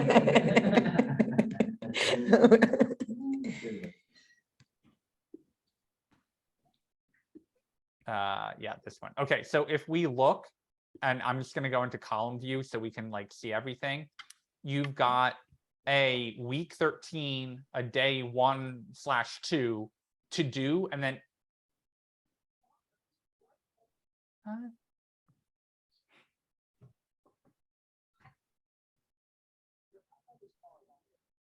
Oh, I thought you got frozen. I was like, wait, what? frozen, confused, all the same. Can they read a slash or do they need like a dash instead? Or? Yeah, I'm thinking the problem is that you have a slash in your file name, and you should never really do a slash in your file name because the terminal thinks that's another folder level down. So like if we just do like day 1 two. and You day can just make 2, it day 2. and then CD back up, we're gonna just go ls CD into your desktop, ls again, CD into your my code, CD into week 13, and now day 1 and 2, and then CD into to do. And then finally, npm run start.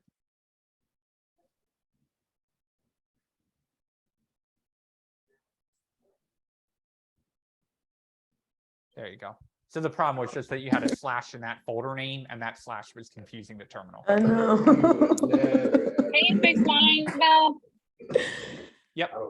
Yeah, Nicole. Yeah, that was. Yeah, we was over here like, what the? You had me confused too. Yeah, I remember. I think that happened to like Stephanie, I think, or Zach. They had like something different going on. They had a with space in their name. Yeah, and the space you can account for. The slash, I think, was just confusing it. Okay.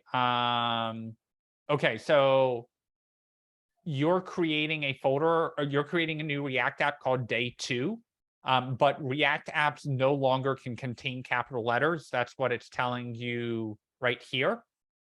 Name can no longer contain name can no longer contain capital letters. So if you just npx create React app D2 with a lowercase d, it should work. Just be careful. Did you mean to call it day 2, or do you want to call it like chat, which is the app that we're building?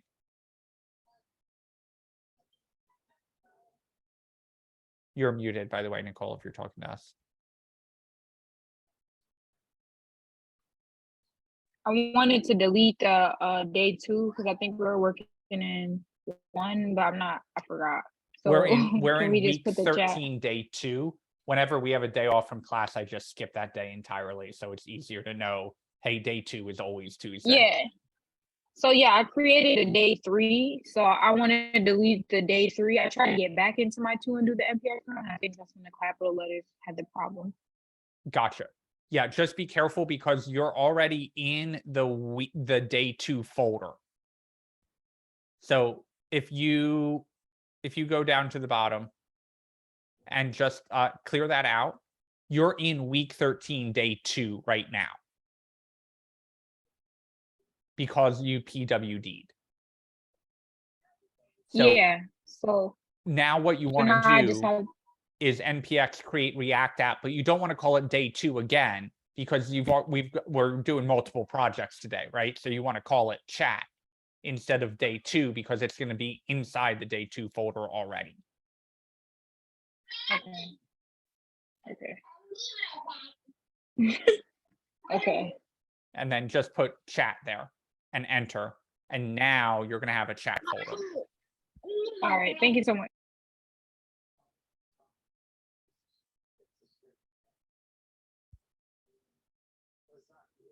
Any other questions? So last step we're going to do before we go on break is we're just going to pop open our folder in VS Code. If you have the to-do list app running and you want to give up 3000 because we're done with that and you want the new thing to be running on 3000 to be our chat app, if you click down in the terminal and hit Control-C, you'll see that it says, it shows the little Control-C here. That has now given up 3000. So if we go back to our browser and look on 3000, it says it can't be reached.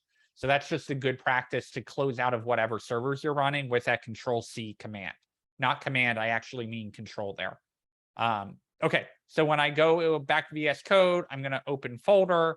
I'm going to go into my day 2 folder. I've got chat and to do here. I'm going to pop open chat. I'm going to right click on my package.json, open an integrated terminal. I'm going to npm run start or npm start. They do the same exact thing. My browser is going to pop open. I get my spinning React logo, and I am officially ready for break. So we're just opening day 2 folder there, or specifically The chat folder. Oh, okay. Opening chat, open an integrated terminal, npm run start, get your spinning React logo, and you are good to go on break. We will come back at 7:35.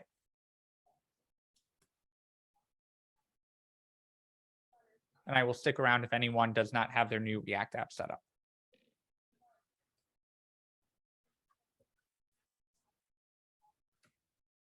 Me, I'm a little slow. So after or I open the terminal, I just do the same steps as before. That's in the chat already. npm run start. Okay.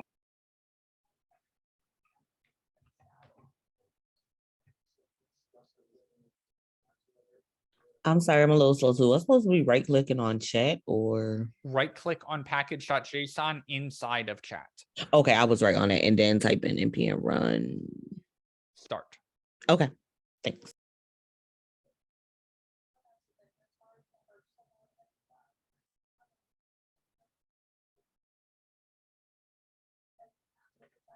Am I with this pop? The thing that pops up, just press OK. The Y button. You have a React app running somewhere else, so it's just going to put it on something else other than 3000 for you, which is okay. Okay. The Y enter will get it to start on another port. Y for yes.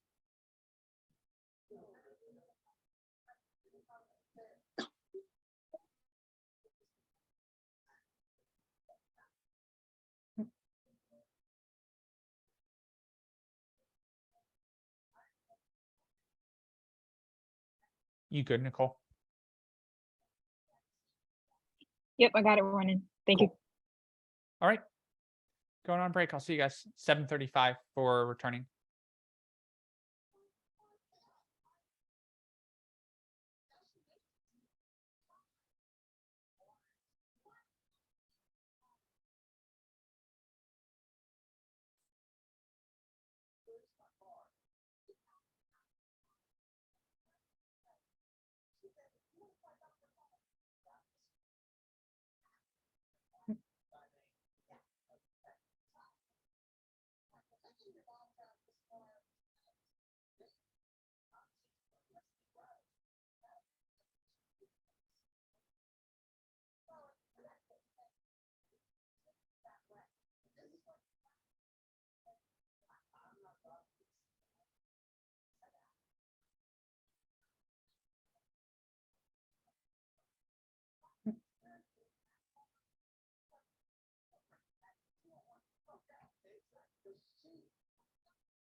What you eating, Chrissy?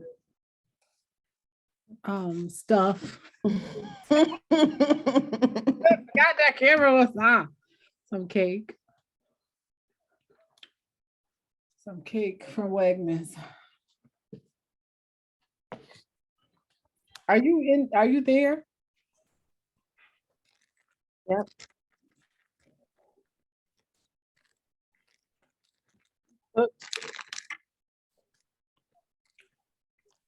You cooked something? Well, I made some chicken tortilla soup yesterday. Mm. And copycat Chick-fil-A.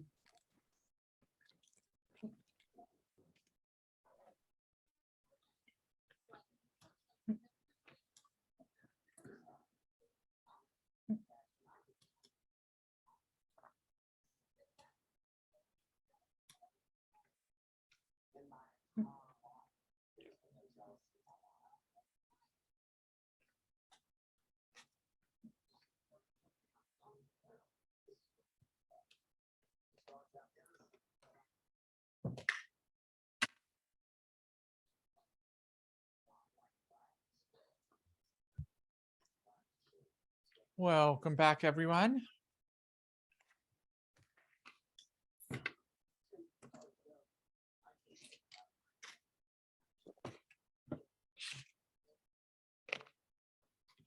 All right, so we're going to dive into our chat app. And before I do, I want to share, for the sake of speed and getting some more React practice, we're actually going to do, we're actually going to be using some pre-made CSS. And so I'm just pulling that right now that I'm going to share in the live stream channel. I'm going to share my screen and we can get going. Okay, so I've got my VS Code open. I've got my browser open with the React spinny thing. Hopefully we are getting practice at this, but we're going into SRC, we're going into app.js, and we are going to delete everything out in the div class name app, except for the div itself. So anything inside of there, we are going to delete out. We are then moving into app.css, and we're going to Command A and not only delete everything out from there, we're going into the CIC live stream C3, and we're going to copy everything that's in here. Apparently, I can't highlight everything. I'm going to copy everything that's in here. Oh, come on, Max. Down to the last curly brace, copy it, come back into our app.css and paste that in. So we should have 50 lines of app.css in there. Now, when we go back over and we take a look in our browser, get this out of the way. In our browser, we should just have a white page. And if I go into my app.css and just add an H1 that says test, we should see our test show up. Okay, so let's talk about objectives here for a second. Main objective of this app is that we can have an input field, and that when you type in a message, you can hit the send button, and the send message will not only show up, but it's going to have the message history. The computer is going to respond to your message, and then you can keep going from there, right? So we're not going to quite be using APIs yet. We're not saving this data anywhere. We're not actually making the app functional, but we're just building out that interface and getting practice with our CRUD, right? Our create, read, update, delete. Got to be able to create a message by basically sending one. We've got to be able to update the message in case we want to edit it. We need to be able to delete the message. And then we also need to be able to read it. We need to be able to see the message history. So there's your create, read, update, and delete. Sorry, my headphones are driving me crazy right now. Okay, so let's dive into kind of building out our interface. And we are going to do that using the CSS that we've already got created. But before we jump into that, Just seeing. We are going to use Bootstrap, and this may be the first time that we've used Bootstrap inside of a React app. So you're looking at this and you're like, app.js, okay, that's all in here. Where's the link tags go? I don't see a head going on up here. Well, that is actually going to be in our public folder and in our index.html. And now this may look familiar to you. Maybe a couple new things in here with this like weird public URL going on, but if we scroll down, we can see our head tag is in here and we can see React app showing up. So if we change that to chat and go back to our browser, you'll see that we've got chat showing up in the tab. Okay, well, how does this all connect into React? There's this div ID root here. And if we look in our index.js, it gets element by ID root and then gets our app working in here. Hey, Max. Yep. Could you please share the link to, thank you. Yeah, I missed the part where you had to copy and paste something and my headphones weren't working either. Okay, yeah. Copy all of the CSS in the Slack live stream and then go into app.css, delete out what's ever in there and paste it in instead. Okay, so our index.js get element by ID, it's attaching kind of our app into it, and that element by ID root is coming from our index file in here. So while we don't really ever want to modify anything in this div ID root, because that's where React is going to inject all of our React code, up here, we've got our normal head tag going on. So what I'm going to do is I'm going to, right before the title, I'm going to go to getbootstrap.com. And I'm going to read the docs and go down. Oh, did they change this too? I'm going to go grab this link tag and I'm going to copy it and paste it in. And I will also paste this into the live stream in case it's easier to copy it from there. And then I'm also going to go back and I'm going to grab the script tag. And I'm going to paste that down right before the end of the body.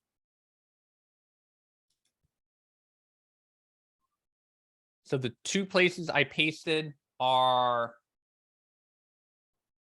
right on public index.html. I pasted my Bootstrap link right above the title.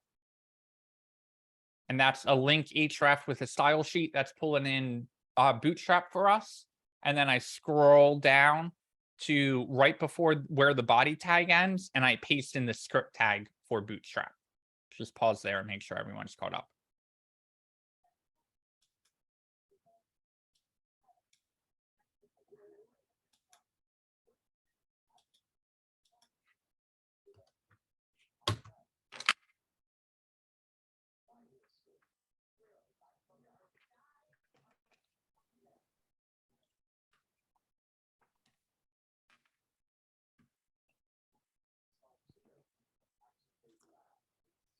Oh, and I guess we should be able to test this, right? So let's say, let's go back to our app.js and we can add a div class name row.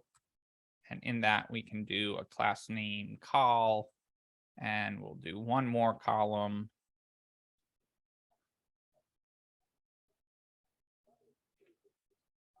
Oh. My autocomplete is not, okay, do it by hand. And we'll say test. And if we go look in our browser, test should be showing up. Get out of here, Zoom. Over here on the right.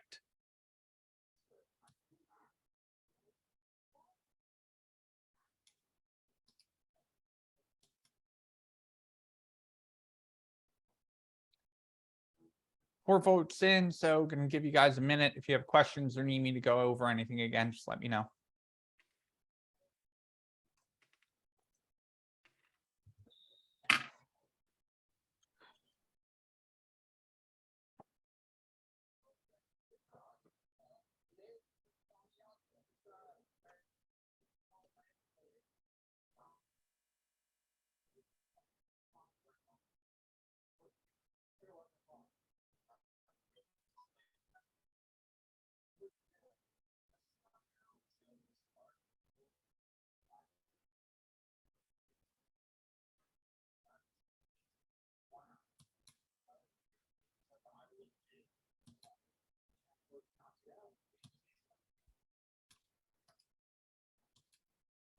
Just to review, we did our index.html public index. We added in 2 tags, the link tag right above the title.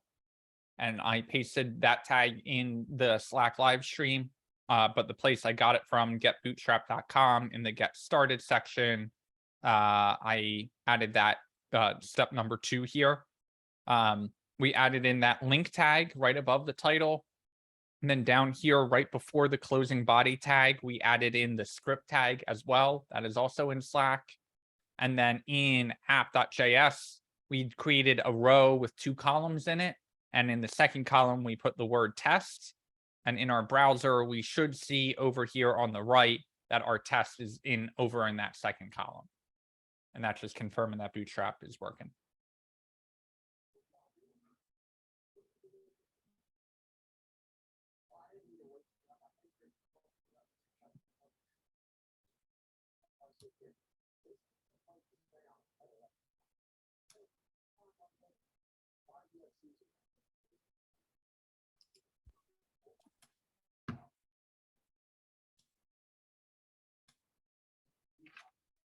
Max, is there an Emmet for JSX or React? That's what I was kind of surprised it wasn't working for me. I do not know the answer to that. There probably is, and it's probably just a setting you have to turn on, or maybe an extension you have to install in VS Code, but I was surprised that my Emmet was not working. Thank you. All right, I'll look for it. Quick question. Can you just go to your indexation so I can look at it? Yep.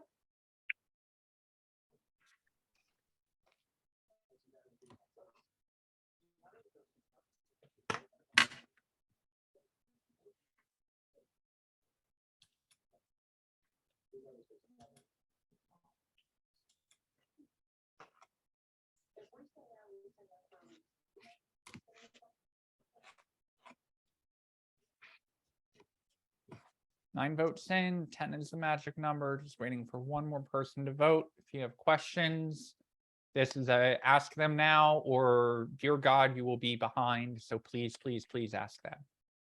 Nothing will work right quite if you don't get the Bootstrap working. And this will be a homework assignment that will turn in at the end of the week. So good to stay up with it. Can you scroll up? Where did you put the link tag? I'm trying to make sure I stay updated. Right before Okay, the right, title normal. tag.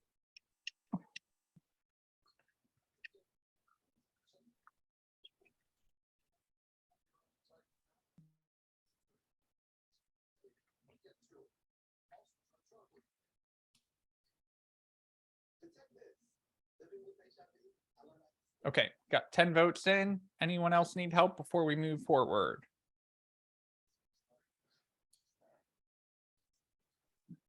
I don't know. I might be behind, but I'm gonna let you go. Go ahead and share your screen. Let's get you caught up, because the only other thing we did, Nicole, was in the app.js, we added in a div with 2 columns in a row.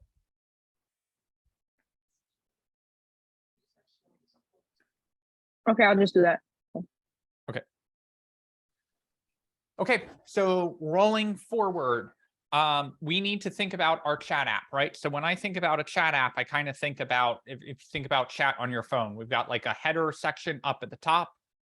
We've got some messages that kind of show up on the left and right side, right? Any messages you send are over on the right. Any messages that you receive are on the left. Maybe they're 2 different message colors, green or blue. I'll let you decide of what side of the army you're on. But we get those showing up, and then down at the bottom, we've got our text input, right? So we've got to basically get our interface up and running before we can have any real fun in React.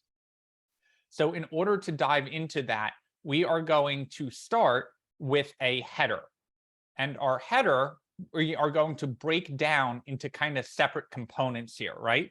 So instead of doing everything in our app, we're going to start using separate files to split apart our components to make them a little bit easier to use them all. So I'm in my source, and I'm going to right click on my source folder and say new file. And that new file that we're going to create is called header.js. Whenever we're working with React components, they will always be in a JS file. Okay, now we know that we're using components, but we're using functional components, right? So we just create a function here called header. And inside the header, oops, that's not an arrow function, that is, we're going to return whatever HTML comes out. So let's just say return an H1 that says header goes here. So I'm going to save that. I'm going to come over here. Where's my header goes here? We haven't used that yet. So the problem is in order to be able to import it into our app.js, we need to be able to export it from here, right? We can't just import things all willy-nilly. The file has to export it before we can import it in. So what we're going to say is we are going to say export, and we're going to use the keyword default. We're going to say, hey, if you import anything from this file, just assume the default thing that we want to import is this header. Where did header come from? Header is just our const right from here. So I save that file. I go back to my app.js, and now over here, I'm going to import. What am I going to import? I'm going to import my header from where? From the current folder that I'm in. That's what the / is saying.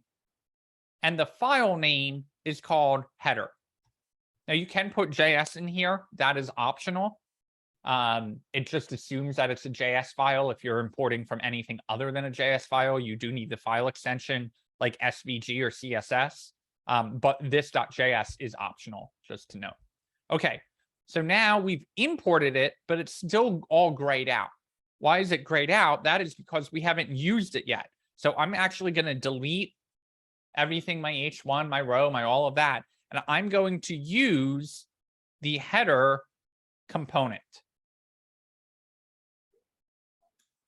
And now I come back to my browser and I have header goes here.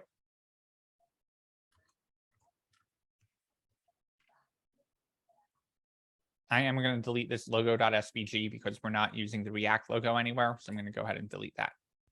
Zach, go ahead with your question. I'm going to leave both of these files up, hopefully, so you can see both of them.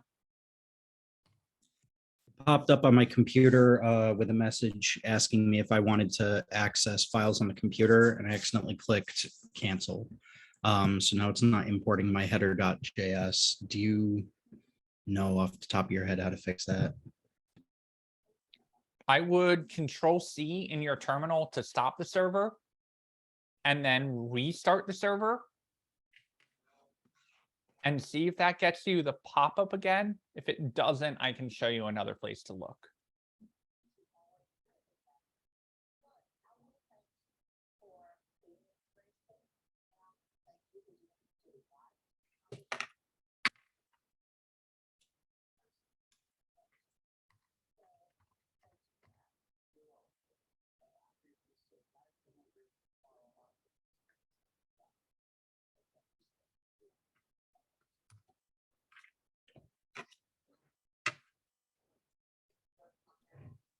Any luck? You're muted, by the way.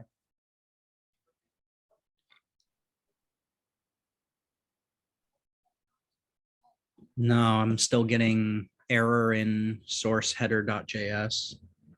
Go ahead and share your screen.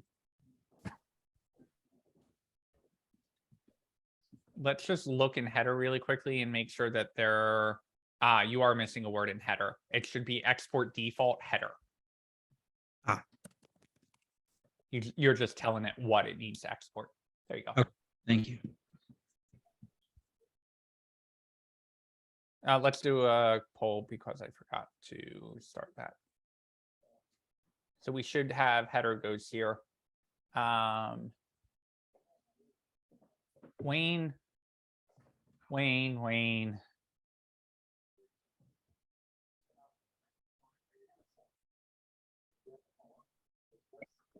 Components always will be capitalized. Okay, that's still not showing up though. Go back to your app.js. Import header. So now you just need to add, you can delete out everything in here. And instead you want to use your header component. So you're going to use the header just like a normal HTML tag, except it's going to be a capital H instead. So delete that. And then if you just hit enter there, it's actually going to autofill it for you. Oh, no, not the right autofill. Delete that. You're going to do open a new tag and do header. Yeah, that one. And then close the tag, self-closing tag, or you can do it that way too. That's fine. So if you save that and then take a look in your browser, you should have header goes here.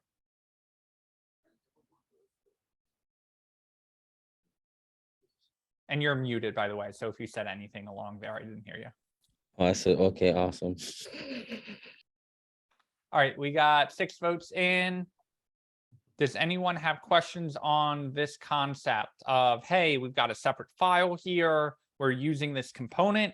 We're exporting the component from here, which allows us to import it over here. And now we can start separating out our code, right? We can start having complex functions working over here, complex components, while keeping our app actually pretty nice and clean. Well, one, what do you call it? Module header override the other. So like as far as the returns are concerned in the HTML, it's put on the screen, or do they kind of go sequentially? Are you saying if I'm here and I tried to do something like header 2? No, like, so say you have header and then you make another JS file for another component. Yep. Teacher, and then we in our app JS we do teacher return something, you know, teacher gonna return something, and then header return something. Is that are they gonna overrule each other, or they're just? They won't, because it's Okay. only returning up to the parent component, right? So this return is only returning to the header. So if we use, you know, teacher down here, that would have its own return that is basically going to take whatever's being returned here and replace it in for here. So Okay. having multiple returns is quite literally the only way to get multiple components to work. That's what I was wondering. Thank you. Okay, looking for 2 more votes in the poll before we move forward. Oh, 1 more vote in the poll.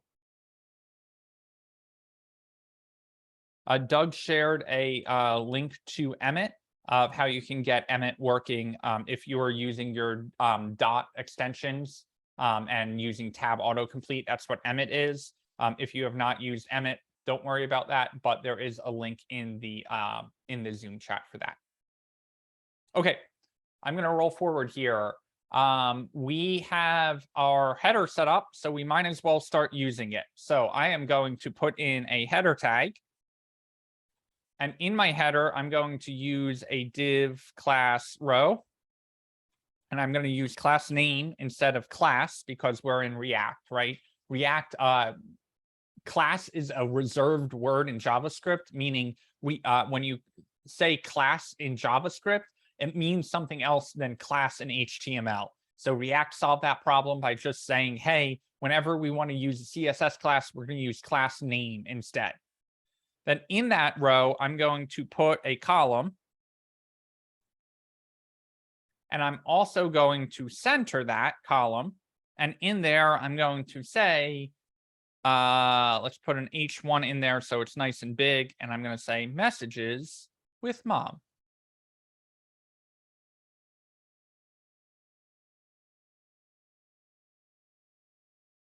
And when I come over to my browser and look in my chat, I've got a nice little messages with mom going on.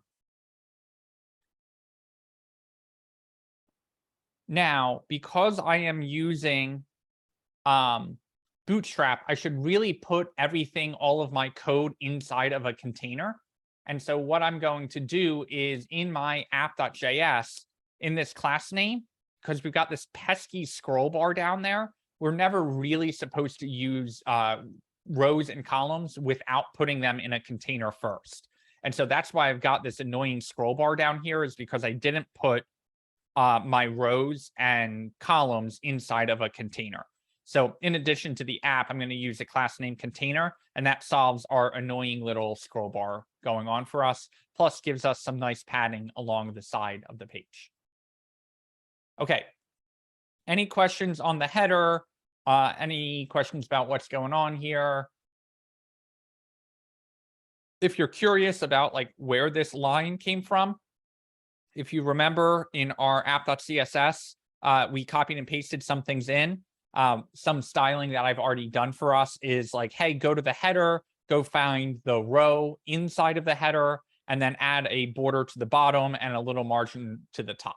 So that's where, although it only looks like we're using Bootstrap classes here, I have added in some additional styling just so we don't have to get bogged down in CSS and getting things displaying the way we want it to. Okay, moving on here. So now I've got my header showing up. What's the next part of a messages app?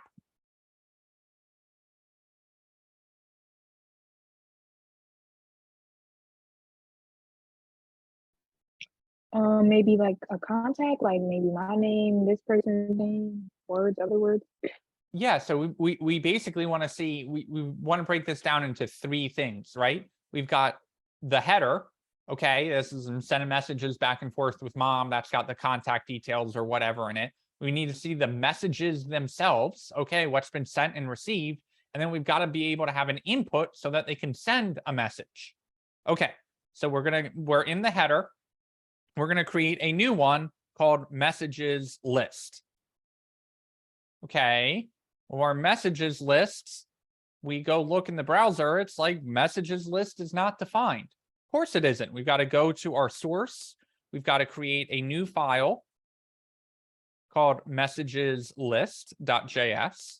We're going to say const messages list equals a new arrow function that is going to return. Let's start with a div, and in that it's going to say a p tag. Messages go here. Then, in order to be able to import it in our app.js, we have to be able to export it. So we're exporting out our messages list. We go back to our app.js and we import our messages list from the messages list file. Okay, so now we come over here and we get messages go here.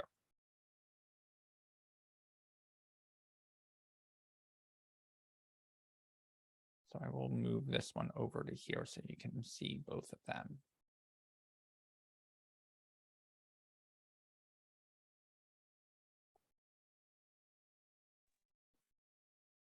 Dang, that was quick. I didn't even see you make that message list.js.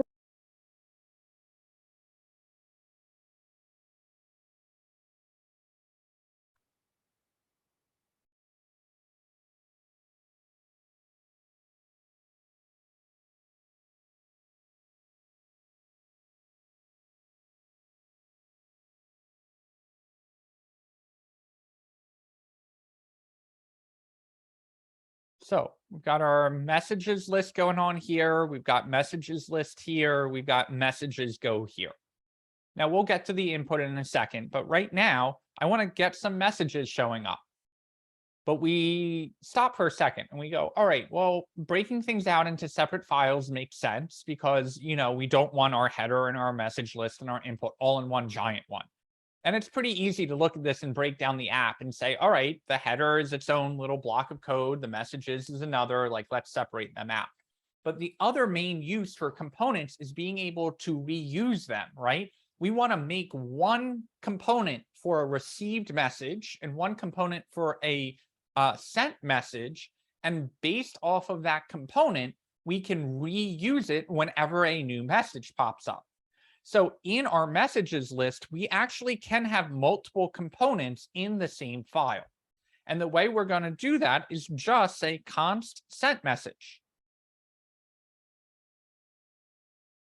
And whenever we add in a sent message up here, we will get whatever is coming out of the function component down here. So I'm just going to add an ID on here called messages, just in case we have some styling going on with that. And then I'm going to say, all right, what does my sent message look like? It's going to return a new div with a class name of row and of message.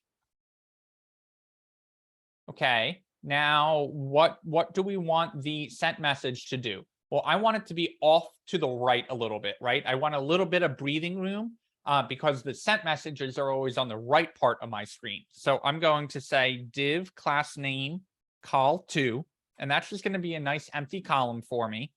And then I'm going to do a new div with a class name of col10, and that's where my message is going to be. So I'm going to say, hey, I want all this text to show up at the end. And from there, I'm going to say, hey, there's a span called message text. And that message text is going to say, I sent this. So I come over here, I look, and I get this lovely bubble message that says, I sent this. And I can take this and copy and paste it multiple times. And now all of a sudden, I don't need to copy this whole div with all of this styling. I can come over here and get I sent this as many times as I copy and paste it. So let me pull this over a little bit more and this down a little bit more. Now, you may say, well, why do we need to export messages list, but we don't need to export sent message? That's because we're using sent message in the same file here. So we don't need to worry about getting this exported. We only need to export when we need to import in a different file. So I'm going to stop here and make sure we're following along. And again, the understanding of the concepts here is way more important than following along with the code itself. So if there's anything where you're like, whoa, what's going on here? Stop and ask that. If not, we'll take a minute and make sure everyone can catch up.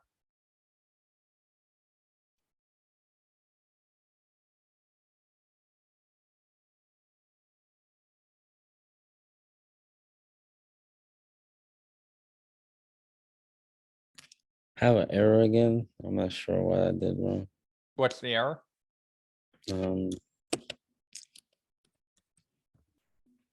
It's saying something about the header JS, error in header JS. Go ahead and share your screen.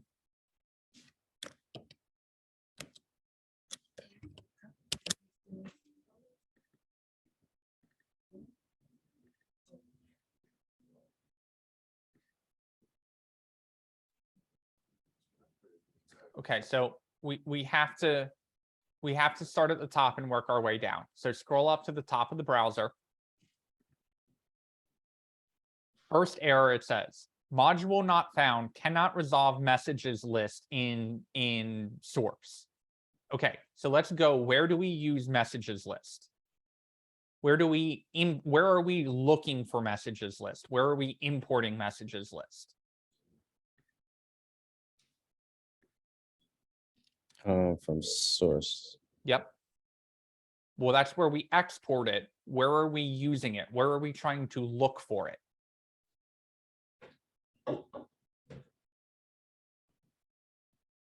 Hold on.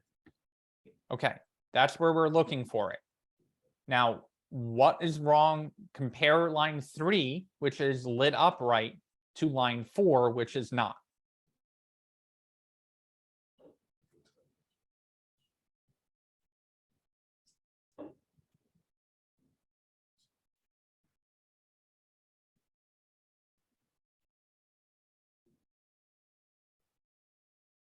Never read. The import messages list, right? Yep.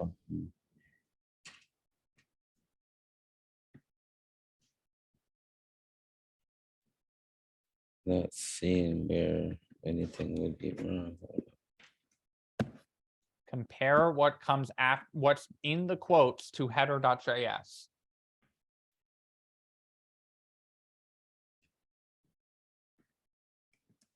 There you go. Now you've got one other problem. Now it's saying,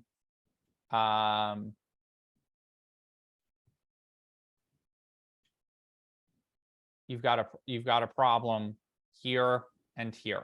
Components are always capitalized.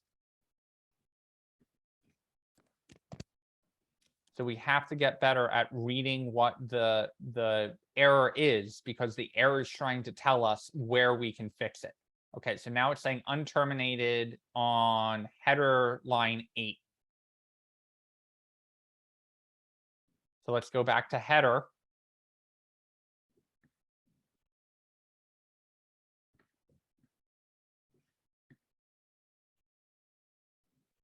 And it's telling us we've got an opening header tag. Where's our closing header tag?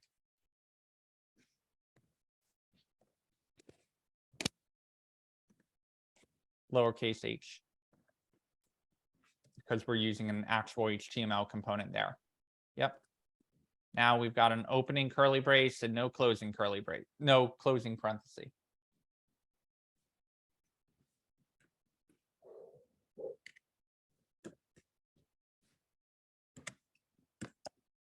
Save. Good to go. Sensitive stuff is killing me.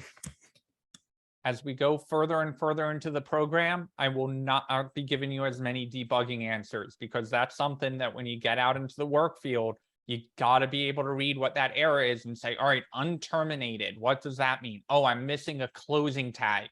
Okay, what file is it telling me I'm missing the closing tag in? Oh, it's in my header. Okay, I need to be able to go through and look at those unterminated tags and figure that out. Zach, go ahead. Sometimes if you Control C, if you click into your terminal, hit Control C to cancel it. And then up, if you delete that out and just hit the up arrow, it's going to autofill your last command that you ran. And then you can just hit enter. And you can just hit yes on that. And you're good to go. That's a good thing to note, though, is if you ever get stuck in the terminal and it just says compiling, just click into the terminal and hit Control C and restart your server.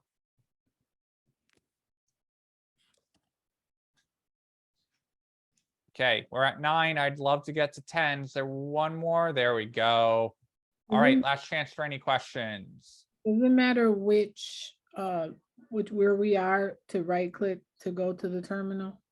Ideally, you right click on package.json, but you do need to be somewhere in the source or public folder.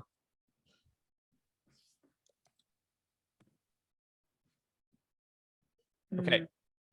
So we're cruising along here. We've got our sent message. Well, the flip side of this is going to be, of course, received message. Okay, and we're going to modify our styling a little bit here. We're going to take out this column because I want this to be over on the left side. And I'm going to say, hey, instead of putting this text at the end, I'm going to say, hey, this is some message text that the user has sent. And say, I didn't send this. Okay, now I come up here. And I say, let's change some of these messages. I'm going to say sent and received. And received. And I come over here. And I get very ugly background.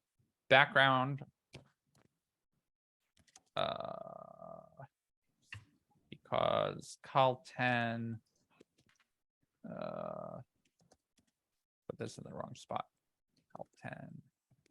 Last name, message text, user message text, timestamp. Okay, clean that up a little bit. So now I've got I just copied my whole sent message, renamed it to a received message, and then modified some of my class names in here. I said user message text in here. So I had a hook into some of my CSS, and I removed this call too, because I want those messages to be over on the left side, right? So now I look over here, I've got my bubbles on the right, I've got my bubbles on the left, starting to make a chat app.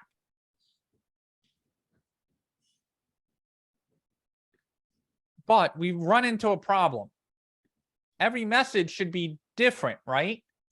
And so I sent this, I sent this, I didn't send this, I didn't send this. Well, every message should have its own unique text.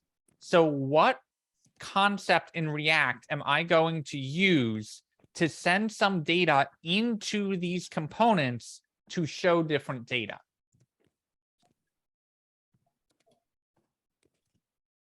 Props. Props. So we're going to come up here and we're going to say, hey, this text is going to say my first message. And I'm going to add another prop to here, said my first incoming message. And then I'm going to go to my sent message and add in some text that says starting a real convo. And the last one that says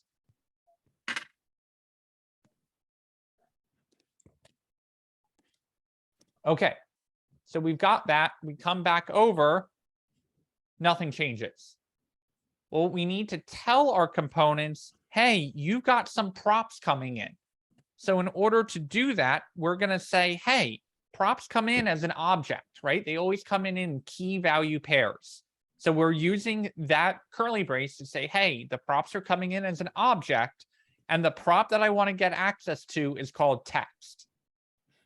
Now, instead of saying I sent this showing up, I want my text to show up. Why are we putting it in curly braces? Well, we're in JSX. That doesn't mean object because we're in the HTML part. That curly brace says, hold up, I actually want the word of the text coming in from the prop to show up. So I come over here, I look, my first message starting a real convo. So I want to do that same modification down here. I'm going to add in my text, and in my text, I'm going to add in my text down here. And now I've got my first message, my first incoming, starting a real convo, whatever I'm sending, right? Whatever data is coming in from up here, I'm passing through the prop from here. That's the value of my prop that goes into my text. My text comes down into the prop of the component, and then I use that prop in the curly braces here and send the text down into it.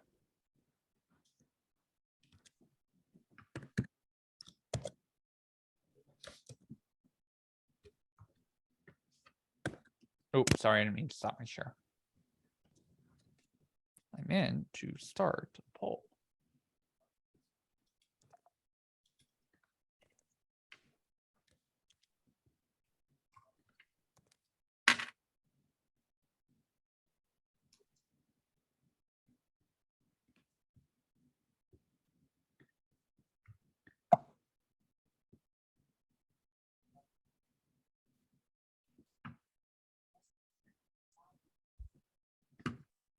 You tell me really quick what you told Zach to do for the Compiling bug. yes. Click into the terminal and hit Control-C.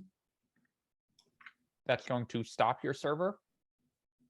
You can then hit the up arrow, which is going to automatically fill in the last command that you ran. And then you're going to hit enter, which will restart the server. I did it again.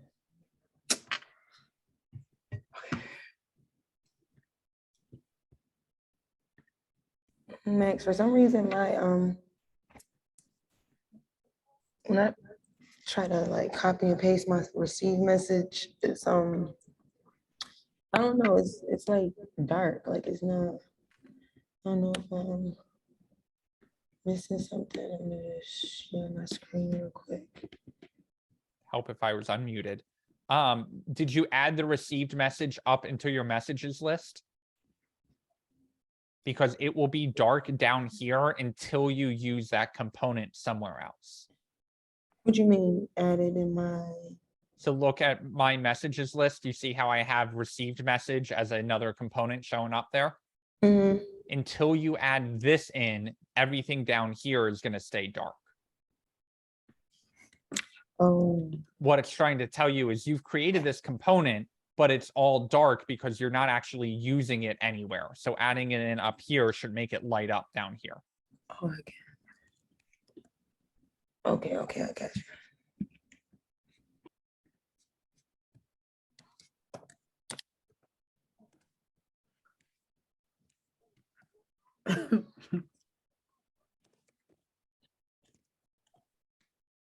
We're nearing the end, just waiting for a couple more people to catch up. We are going to get our input in, and then we're going to have more fun on this project tomorrow.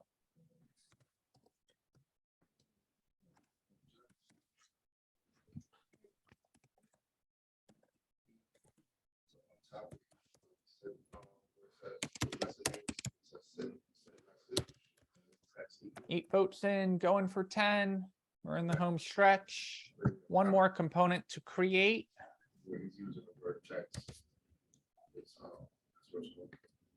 Oh.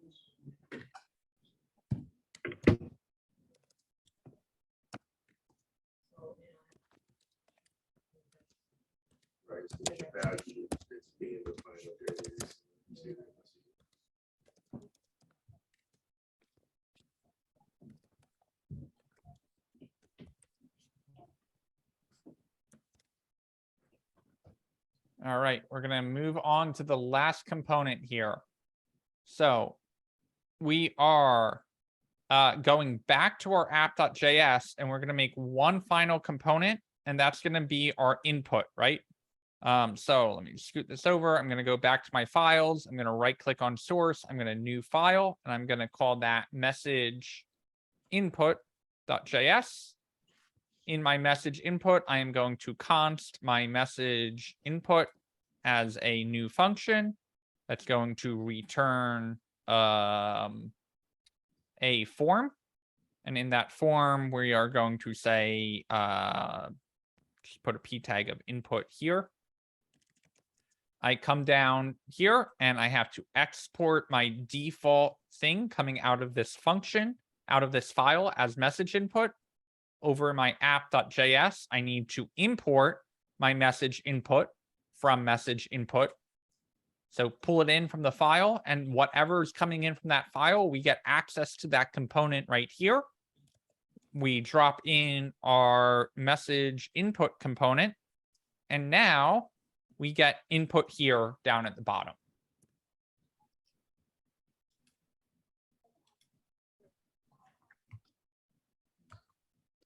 Okay, so now we've got this nice succinct app.js, and over in our files, we're starting to create our components so that now, hey, when we've got a problem with the messages list, we can go right into messages list and be working right in that code. We're starting to break our code out from those complex file, one big complex file into multiple components. And on top of that, we've got that function embedded in the component. Now we've got one last thing to do here, and that's to get our input to actually show up. So what I'm going to do is I'm going to add a class on this called row and input bar. And down here, I'm going to say, hey, I'm going to have a class name with a col10. And inside that col10, I'm going to put an input with a class of form control. And the type on that is text. And we are going to close that out. And then we're going to say, hey, I need one more column. And in that column, I'm going to put a button. And that class is just going to call from Bootstrap. So btn success. And we are going to say send. And when we come over here, we get our nice little input and our little send button.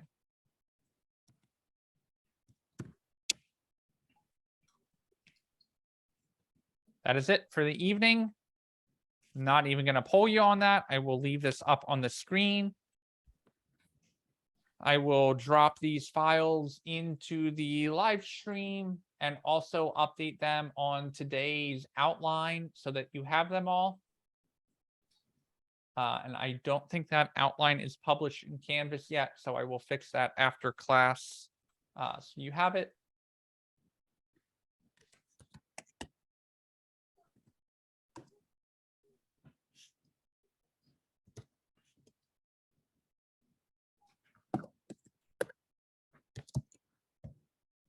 But this is your time not to catch up, but to take a look at all the code we just created, probably through the live share or in the live stream in Slack.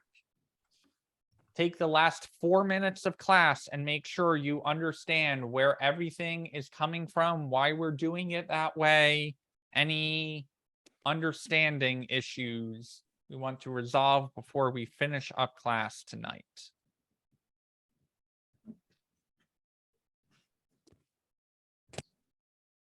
I don't know. My code still is dark. So can I share my screen? Yep. And Danielle, I'll come to you next.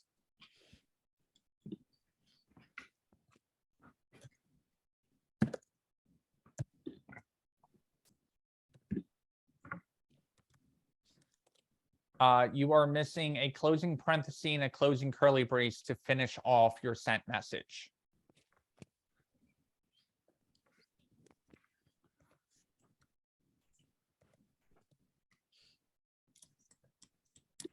Oh. Tone. Yeah. Parenthesis. Oh, no, parenthesis first, and then the closing curly. Parentheses closing out 13. There you go. And now you're closing curly, and now you're good to go. Okay. And just be careful on your col 10. You have a capital C instead of a lowercase. Danielle, you're up.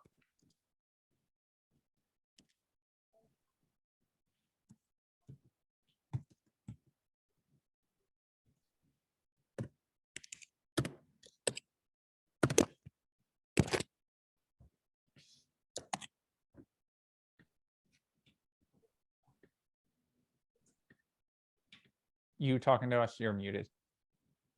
Oh, I'm not sure what's going on with my code, but it's saying that it's my message input is undefined. Yep. How do I define that? The same way we defined the header and the messages list. Okay, so I have to just put it here. Okay. You got it. And then the other thing is because it says 2 errors. Go ahead and get that one in, and then we'll solve the next one. All right.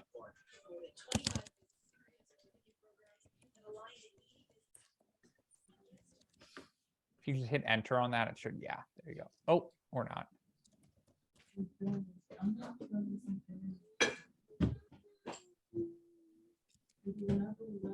Don't forget your slash.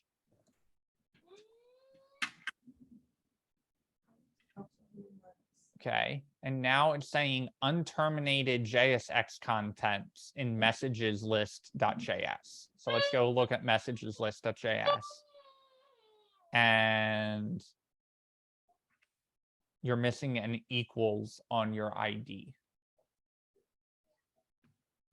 Equals on my ID here. Oh, yeah. And then received message, you need to finish off that tag.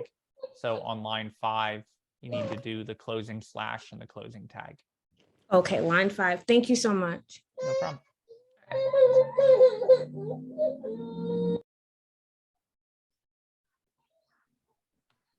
Stephanie, you're up next. I have red text at the bottom of my screen. Can I share?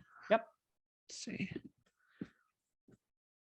I was trying to see if I don't know if this is message input.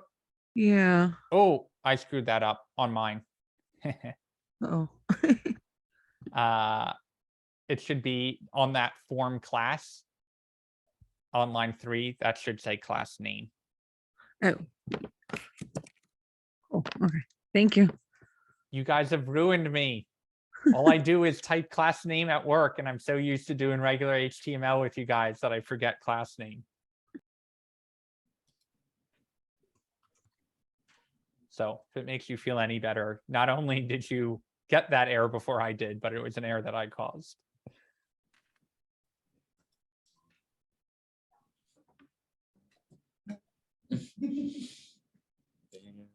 Whoa.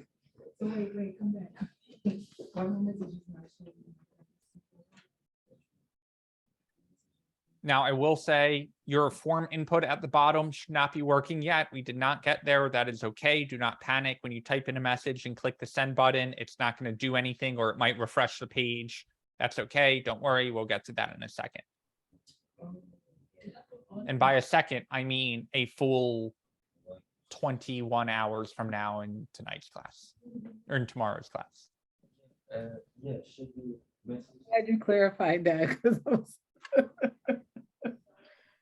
Christy's like, nope, I'm done. No, it wasn't that. I was like, you said it in a second. I was like, we have time. I mean, I don't have anything to do, but. There is a very rapid decline of understanding after a 3-hour class, where it's like, it takes longer and longer to make sure that that is sinking in. You know, we've learned that lesson.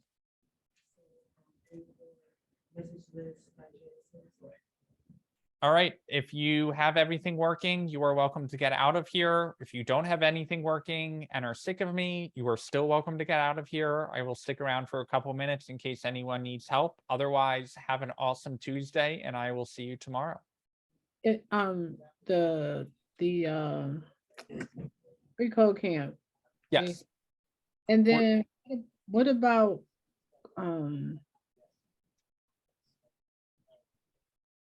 so did there just that section that we'll do, or is there any other section we should do? In free code camp, I am looking for, it looks like there's only one link.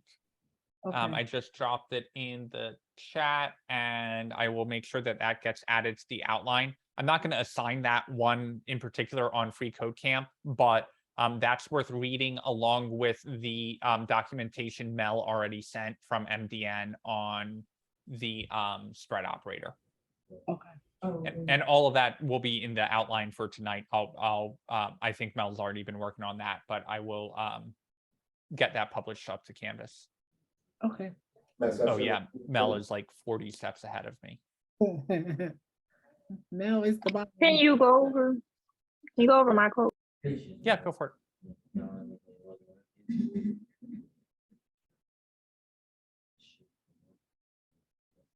Okay, so you just need to be, okay. Scroll up. You're not using your received message in your messages list. You're only using sent messages.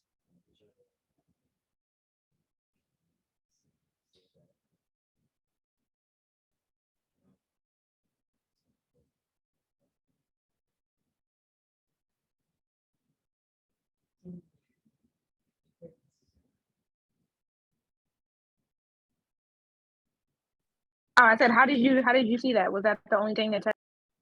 Yeah, up lines 4 through 7, you're only using your sent messages. So on 5 and 8, I'm sorry, 5 and 7, change sent to received, and then you'll get messages on the other side of the screen.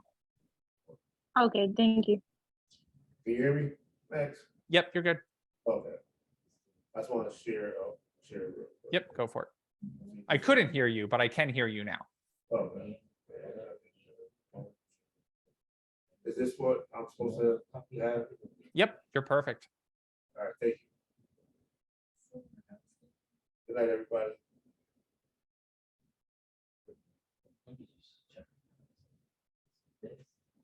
Ooh.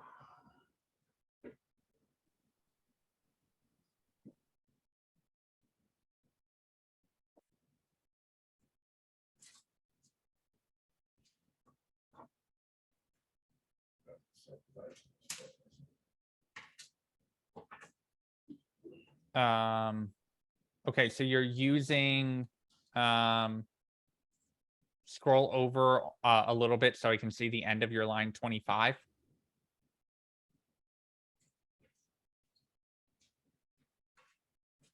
So you're using that text prop right here.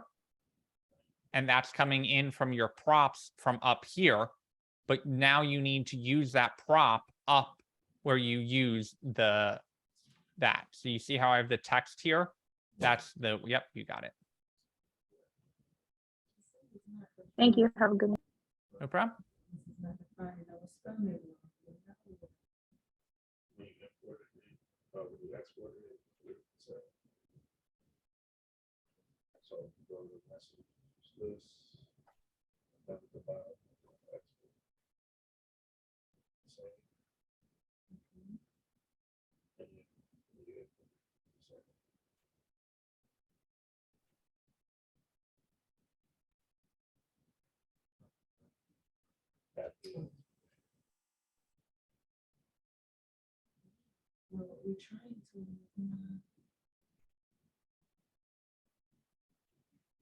You didn't use it.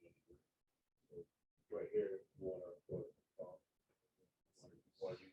So click here, the head, and then go down, like do a message list, like you got the head. Do a message list. We got the wrong one. Let's go put it above the head. Yeah.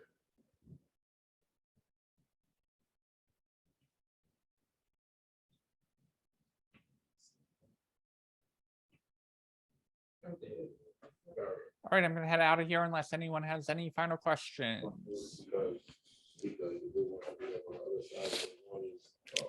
All right, we're all caught up.